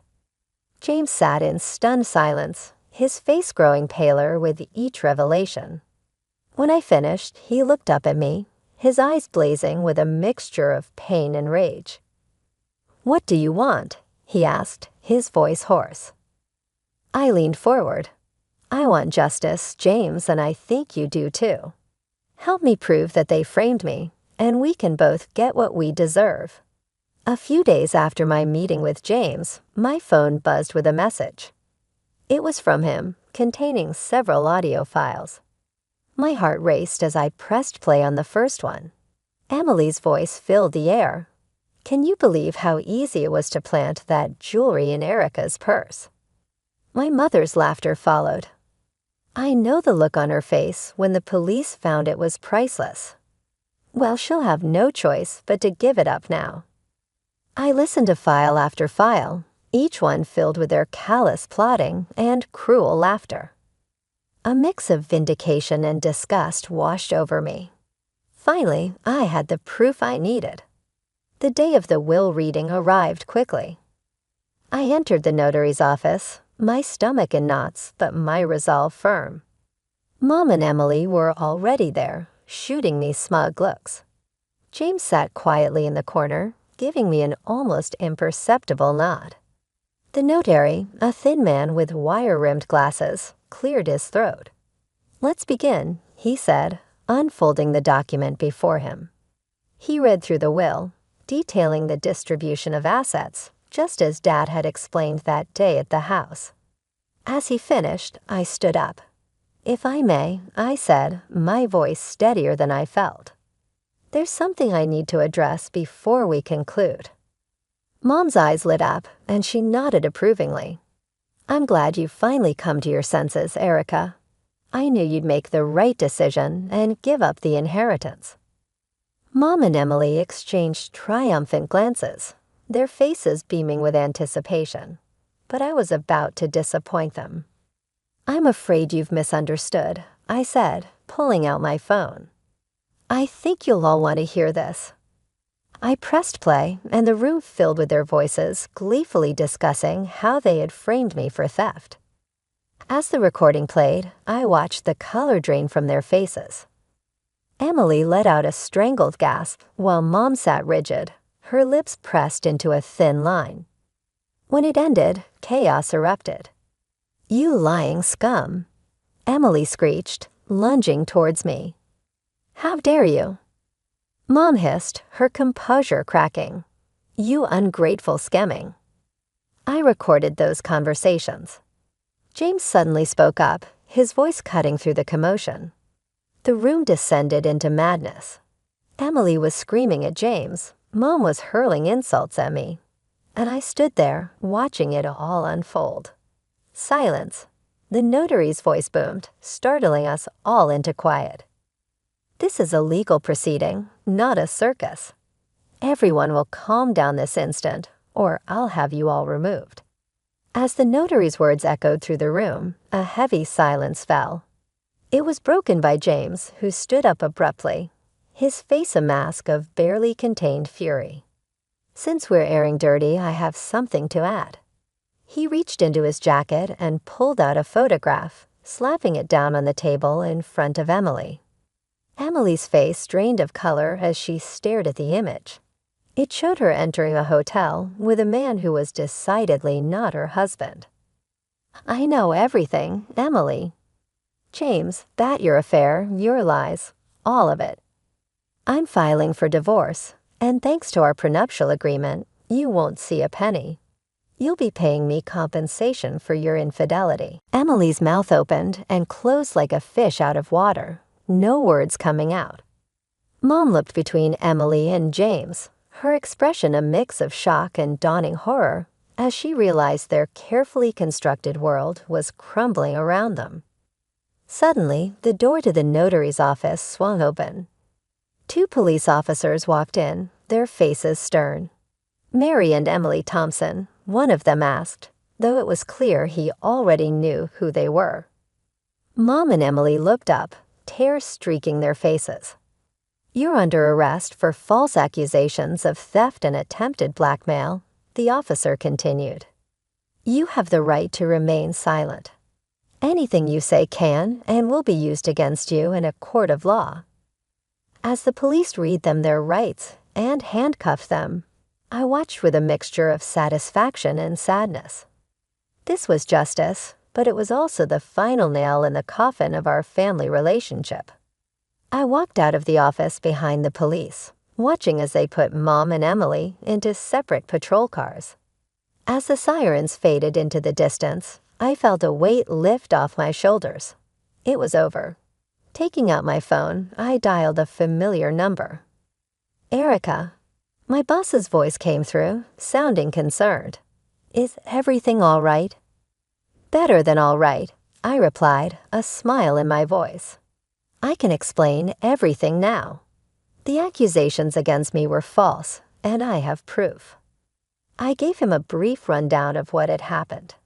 As I finished, I heard him let out a low whistle. Erica, I'm so sorry you had to go through all that, he said, genuine sympathy in his voice. But I'm glad the truth came out. Listen, your job is still here whenever you're ready to come back. In fact, I'd be delighted to see you at work as soon as you feel up to it. A flurry of court cases and pivotal rulings characterized the weeks after the altercation at the notary's office. The charges against me were promptly withdrawn as soon as the truth was revealed. It was an unbelievable sense of relief, as if a burden that had been on my shoulders for months had suddenly been removed. But the horror was only getting started for Mom and Emily. They were charged with attempted blackmail and false allegation. The recorded evidence left no space for question, and the trial proceeded quickly and was scathing. They were ultimately convicted on all charges. From her bench, the judge gazed down at them, a severe-faced lady with sharp eyes. In addition to the criminal penalties, this court orders Mary and Emily Thompson to pay substantial damages to Erica Thompson for emotional distress and damage to her reputation. The penalty was enormous. Emily started crying as the sum was read out, and Mom's face turned pale. I saw from a distance as their lives fell apart in the days that followed. Dad left Mom an apartment, which she had no choice but to sell. It was a lovely location in the center of the city, but she lost control of it. And the money she made went directly to me as compensation for the damage. Emily's situation was far worse. She had to sell the house she had been so happy to inherit in order to pay her portion of the penalty. When I remembered her arrogant look on the day Dad made his will public, I couldn't help but smile. But Emily's troubles didn't end there. James filed for divorce as promised. He demanded reimbursement for her infidelity in the amount outlined in their prenuptial agreement. All of the meager money made from the sale of the house went to him. Mom and Emily had lost everything in a matter of months, including their affluent lifestyles, social standing, and financial security. They were nothing more than the products of their own actions. As for me, I found myself in a predicament I never would have thought about.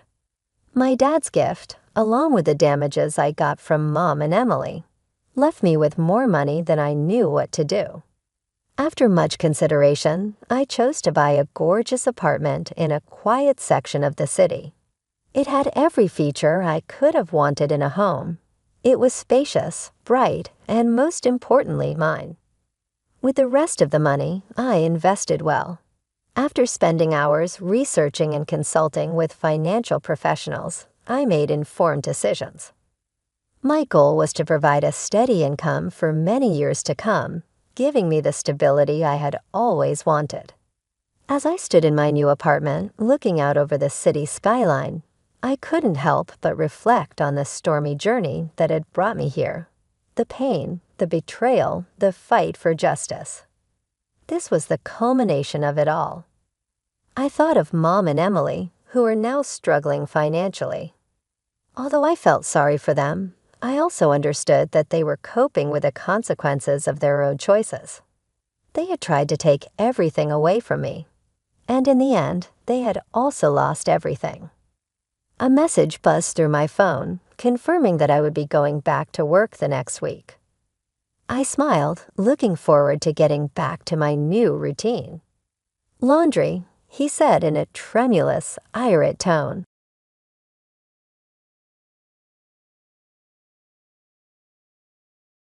I'm Mia, and I'm 21 years old. I recently completed my third year of art college, and I must say that it has been an incredible experience. However, you must understand my background before I get into any of that. I never felt at home in the household where I grew up. Emily, my older sister, was always the obvious favorite of my parents, Tom and Sarah. She has always been a pain in my side and is 4 years older than me. Emily appeared to despise me from the moment I was born. She would ruin my life by teasing me and breaking my things. What about my parents? Oh, they said, laughing it off, that's just how sisters are. However, that wasn't typical. I recall being 14 years old. I thought Jake, a boy at school, was the loveliest thing imaginable, and I had a major crush on him. I would secretly spend hours sketching images of him, keeping them hidden beneath my mattress, where I hoped no one would see. Emily, however, located them. What did she do, do you know? She displayed them for everyone to see by pinning them on the school bulletin board. I can still hear the murmurs, the pointing, and the laughs as I entered the school that day. The entire world seemed to be collapsing around me. Jake approached me, stuttering and seeming uncomfortable. "I saw the sketches, Mia. I don't like you that way, even though you're kind." That day, I sobbed as I ran home. When I rushed in the door with tears in my eyes, my parents were in the kitchen. "Dad, Mom, I was embarrassed at school by Emily. She discovered my personal sketches." Emily, however, walked in with a smug smile before I could continue. She responded, "Oh, come on, Izzy," using the moniker I detested. It was just mildly enjoyable. It's not my fault that you find jokes offensive. You are aware of what my parents did. They chuckled. In fact, they chuckled. "Sweetie," my mother remarked, wiping away her tears of laughter, "you really need to get over your fragile nature. Emily isn't to blame for your whining." I was ecstatic when I was admitted to our college because of this. It served as my pass to leave that home and escape the continual derision and denigration. The only person who ever truly loved me was my grandmother. She was the one who informed me I had potential and supported my artwork. She insisted on covering my tuition when I was admitted. She said, "Mia, with sparkling eyes, you have a gift. Nobody should be able to convince you differently.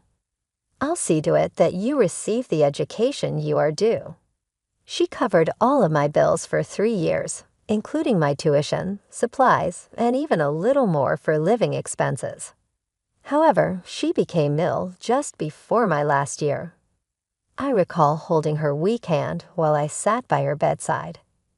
"I'm so proud of you, Mia, my dear," she replied, gazing at me with those kind eyes. "You'll do amazing things." My parents were standing at the foot of the bed when she turned to face them. "I need you to make me a pledge, Tom and Sarah. Make me a promise that you will cover Mia's last year. She must complete her studies." My parents gave a serious nod. "Of course, Mom," answered my father. "We promise." A week later, Grandma passed away. We learned at the reading of her will that she had bequeathed her jewels to Emily and me, and her house to my parents. Naturally, Emily snatched up the diamond tiara right away. "I'll take this," she declared. "The ring is Mia's." "Izzy, you do realize that she doesn't give a damn about jewelry."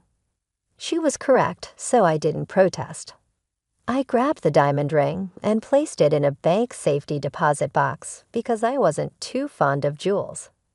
In college, I rapidly established friends. There was Marcus, a gentleman who could create sculptures that left you speechless, and Zoe, a punk rocker with an aptitude for abstract art. My family's drama didn't matter to them. I was just Mia to them, the girl who painted like it was no big deal.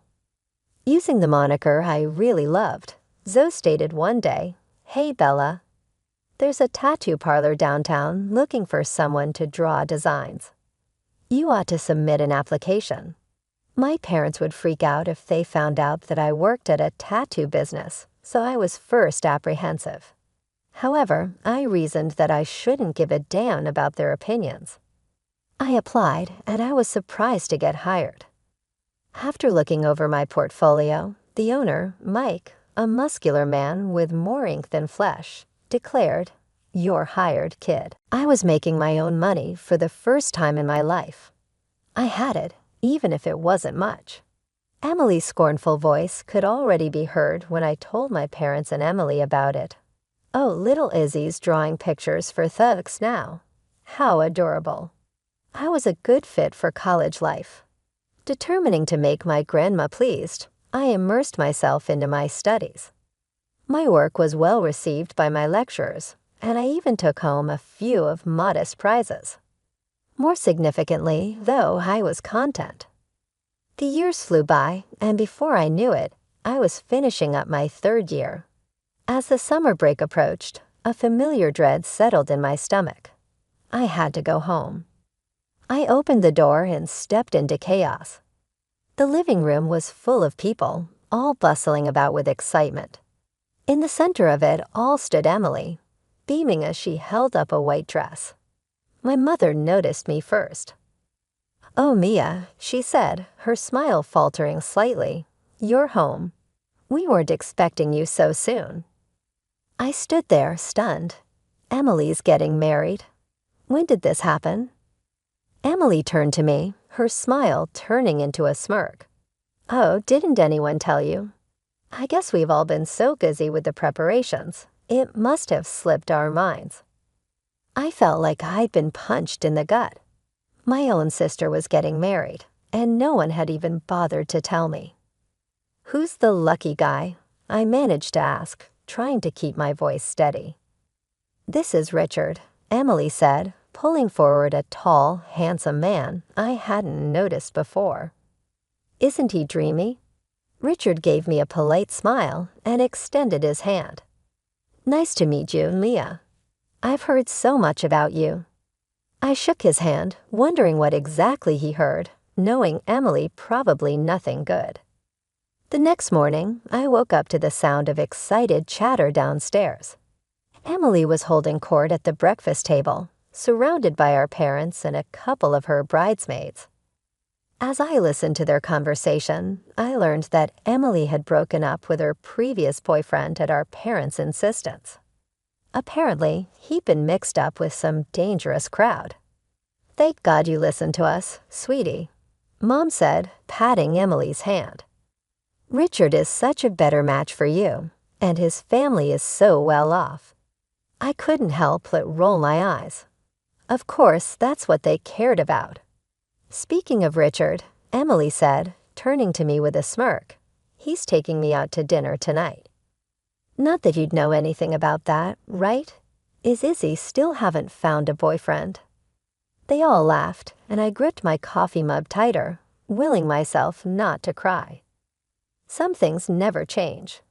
As the days passed, I tried to stay out of everyone's way. I spent most of my time in my room, sketching and counting down the days until I could leave. But one evening, I couldn't avoid the family dinner. We were all seated around the table when Emily dropped her bombshell. "I've decided to wear Grandma's tiara for the wedding," she announced. "It'll look perfect with my dress." "Oh, that's a wonderful idea," Mom exclaimed. Emily wasn't done. "But you know what would make it even better? If I had a matching piece to go with it, like, I don't know, a ring." I froze, my fork halfway to my mouth. I knew exactly where this was going. Mom's eyes lit up. "Oh, that's right. Mia, didn't Grandma leave you a ring?" I nodded slowly, a sick feeling growing in my stomach. "Well, there you go," Emily said, clapping her hands together. "Izzy, you'll let me borrow the ring for the wedding, won't you?" I put down my fork. Borrow? For how long? Emily laughed, a sound that sent chills down my spine. Oh, silly. I mean, you'll give it to me for keeps. But Grandma left that to me. I protested weakly. Come on, Mia, Dad said, his voice stern. Don't be selfish. It's your sister's wedding day. I looked around the table, hoping to see someone, anyone, on my side. But all I saw were expectant faces waiting for me to give in, like always. Mia, Dad said, his voice cold, either you give the ring to your sister, or we won't pay for your final year of college. The room fell silent. I couldn't believe what I was hearing. But you promised, Grandma, I whispered, tears welling up in my eyes. Emily let out a harsh laugh. Oh, please. No one cares about promises made to some half-witted old woman. I stood up so fast my chair fell over. How dare you talk about Grandma like that? I shouted. That's enough, Dad roared. Mia, you have a choice to make. The ring or your education. Decide. I looked at their faces. Dad's anger, Mom's disappointment, Emily's smug satisfaction. In that moment, I knew I had lost again. With shaking hands, I took off the necklace where I kept the key to my safety deposit box.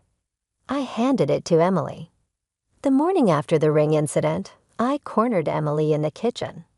When exactly is your wedding? I asked, trying to keep my voice steady. Emily looked up from her coffee, a sly smile playing on her lips. It's on the 29th. Why? Planning to ruin it? I ignored her jab. 2 weeks. I had 2 weeks to get away from this toxic environment. No, I replied coolly. I'm going to visit a friend from college. I'll be back in time for the wedding. I packed my bags and left that afternoon, heading to my friend Zoe's place in the next city over. For the first time in days, I felt like I could breathe. Zoe and I spent the week exploring art galleries, hitting up local cafes, and just enjoying each other's company. It was exactly what I needed. But my moment of peace was shattered exactly 1 week later. I was scrolling through my social media feed when I saw it. Photos of Emily's wedding. My sister resplendent in white, the diamond tiara glittering on her head, and my ring sparkling on her finger. The caption read, just married. Off to the Maldives with my hunky husband. I felt like I'd been punched in the gut. With shaking hands, I dialed Mom's number. Why didn't you invite me to the wedding? Emily told me the wrong date. There was a long pause, then Dad's voice came on the line. Mia, your sister, she didn't want you there. She said you'd ruin her perfect day. We thought it was best not to tell you. I felt like I was going to be sick. How could you do this to me? I'm your daughter too. Don't be dramatic, Mom chimed in. It's not like you really wanted to be there anyway, right? I hung up, my whole body shaking with anger and hurt. A few days later, I returned home, only to find Emily had also returned from her honeymoon. I walked into the living room to find her, Mom, and Dad huddled together looking at apartment listings. I cleared my throat, and they all looked up. Don't forget about my tuition, I said, my voice small. You promised to pay for my last year if I gave Emily the ring. Dad shifted uncomfortably. Actually, Mia, we've decided to use that money as a down payment on Emily's apartment instead. I felt like the floor had dropped out from under me. But you promised. You swore to Grandma. Plans change, Mom said dismissively. Emily needs it more. I'm sure you can figure something out. Emily was still laughing, a cruel, mocking sound that made my blood boil. Before I knew what I was doing, I lunged at her, grabbing a fistful of her hair. Emily screeched, and suddenly everyone was shouting. Dad yanked me away, his face red with anger. That's enough, he roared. Mia, get out of this house right now. I ran to my room, threw some clothes in a bag, and stormed out, slamming the front door behind me. As I walked away from the house, my heart pounding and my cheeks wet with tears, I realized something. I found myself back at Zoe's place, feeling lost and broken.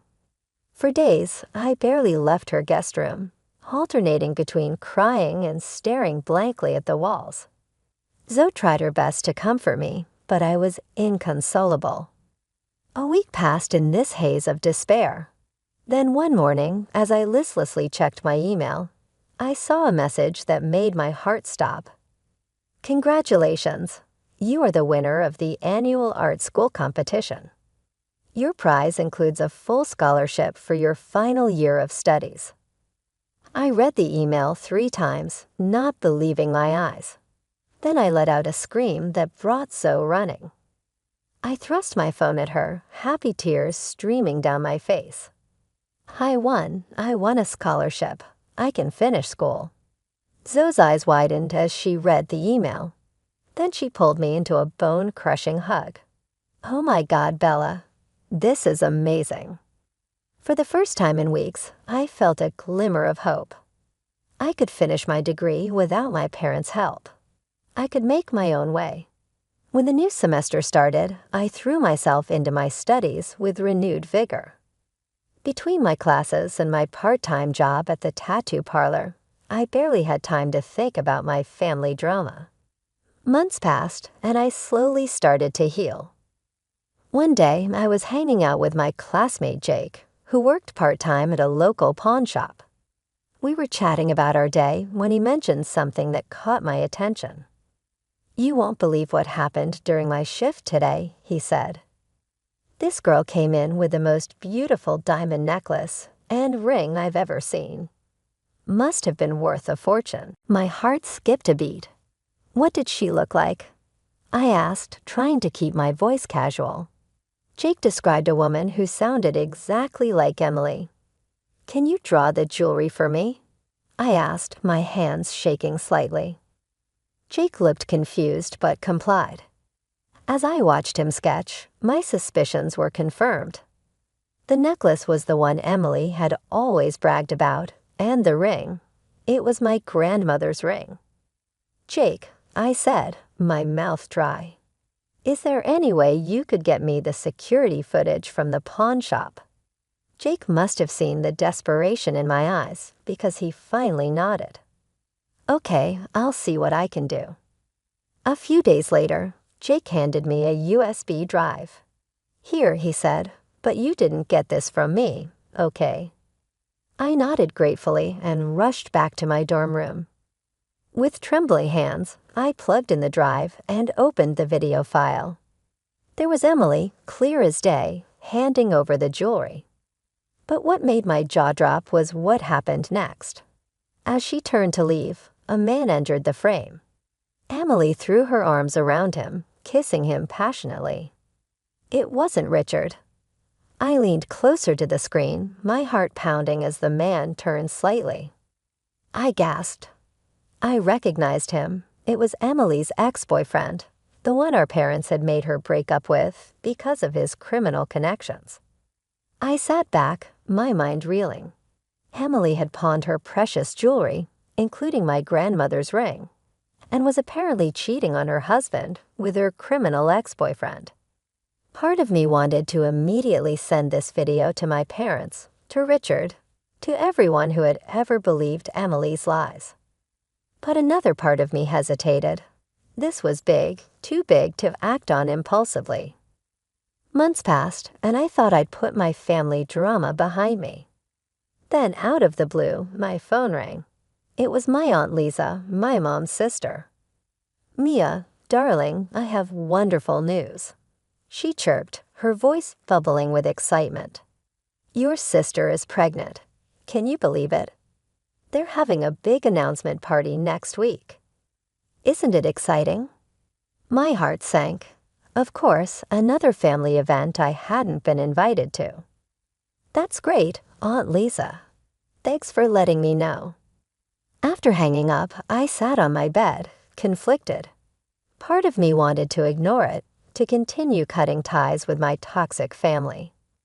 But another part of me, the part that still held on to the video from the pawn shop, knew this might be my chance.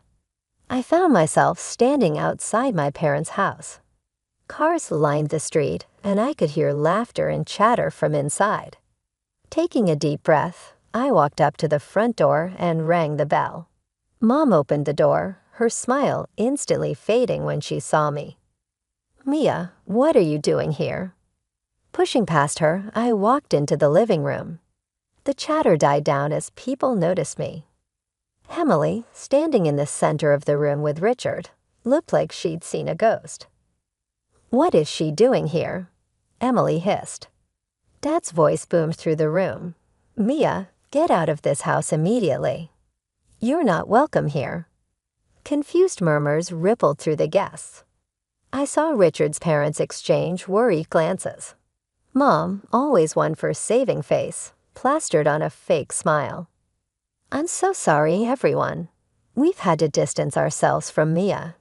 She's become quite greedy and unworthy of our family name." The room erupted into arguments. Some relatives defended me, while others sided with my parents. I raised my voice. "I have something to say." Gradually, the room quieted down. All eyes were on me. I turned to Emily. "Congratulations on your pregnancy, sis, but I have to ask, why aren't you wearing Grandma's tiara and ring?" Emily's face went pale. Her mother-in-law spoke up. "Now that you mention it, I haven't seen that beautiful ring in a while." "Emily, dear, where is it?" Emily stuttered. I sent them for restoration. They needed cleaning." I nodded slowly, pulling out my phone. "That's interesting, because I have a video here that tells a different story." The color drained from Emily's face as I connected my phone to the TV. The security footage from the pawn shop began to play. There was Emily, clear as day, pawning the jewelry. Then came the moment that made everyone in the room gasp. Emily throwing herself into the arms of a man who was definitely not Richard, kissing him passionately. When the video ended, chaos erupted in the living room. Richard's face contorted with rage and pain as he turned to Emily. "Emily, what is this? Who is that man?" he shouted, his voice cracking. Emily burst into tears, mascara streaming down her face. I can explain." Richard's mother stepped forward, her voice ice cold. "I think we all deserve an explanation, Emily." Richard's father, a stern-looking man, spoke up. "I think we need a paternity test immediately." As accusations flew and tempers flared, I quietly slipped out of the house. I had done what I came to do. The truth was out, and for the first time in years, I felt a weight lift off my shoulders. Over the next few weeks, the full extent of Emily's deception came to light through the family grapevine. I learned that she had been secretly meeting her ex-boyfriend, the one with criminal connections, behind Richard's back. She had been spending Richard's money on him and even pawned her jewelry to pay off his debts. The paternity test results were the final nail in the coffin. The baby wasn't Richard's. It was her ex-boyfriend's. Richard, understandably devastated, filed for divorce. He sued Emily for a substantial sum, citing emotional damages and financial fraud. Her ex-boyfriend, upon learning of the pregnancy, vanished without a trace, leaving Emily to face the consequences alone. My parents, who had always put Emily on a pedestal, were forced to face the harsh reality of her actions. They had to take out a significant loan to help Emily pay the compensation Richard demanded. Their golden child had fallen from grace, and they were left to pick up the pieces. In a twisted turn of events, they tried to blame me for everything. Mom left a voicemail on my phone, her voice bitter and accusing. "Are you happy now, Mia? You've ruined your sister's life. I hope you're proud of yourself." I didn't reply and erased the note. I could no longer be harmed by their remarks. For my part, I went back to school, devoted myself to my studies, and concentrated on creating the life I had always desired. I changed my email address and phone number, and I stopped talking to my family. At last, the poisonous cycle was ended. 2 years have passed since the fatal day I revealed Emily's falsehoods. Professors and local art critics praised my final piece, which helped me graduate with honors from art college. At the age of 23, I currently work at the city's Harmony Art Gallery. Being surrounded by stunning artwork every day, assisting with exhibition curation, and even planning events for aspiring artists is a dream come true. That's not all, though. In my spare time, I've begun painting, and to my astonishment and joy, many collectors have expressed interest in my work. But I still remember my roots. In my free time, I continue to draw tattoos. It has grown into a treasured pastime that serves as a reminder of my progress. I always smile when I see that some of my designs have even appeared in tattoo publications. The situation with my family is a complex one. A few aunts and cousins who supported me during the aftermath are still in contact with me. I try not to be affected by the family turmoil anymore, but they keep me informed. I've heard that Emily continues to live with our parents. She struggles to raise her child alone because she is unemployed. She is under continual pressure from her parents, who are struggling financially, to get a job and move out. The disputes are frequent and acrimonious. I've reportedly not spoken to Emily or my parents since that day. They made a few initial attempts to get in touch, guilt-tripping texts, irate voicemails. But I remained steadfast in my resolve to sever relations. They eventually gave up trying. On a more positive note, I spent the last year dating a fantastic man named Alex. I met him at a gallery event. He is a graphic designer. He is considerate, encouraging, and most importantly, he recognizes my love of painting. We're discussing moving in together shortly, which is another step in creating the life I desire.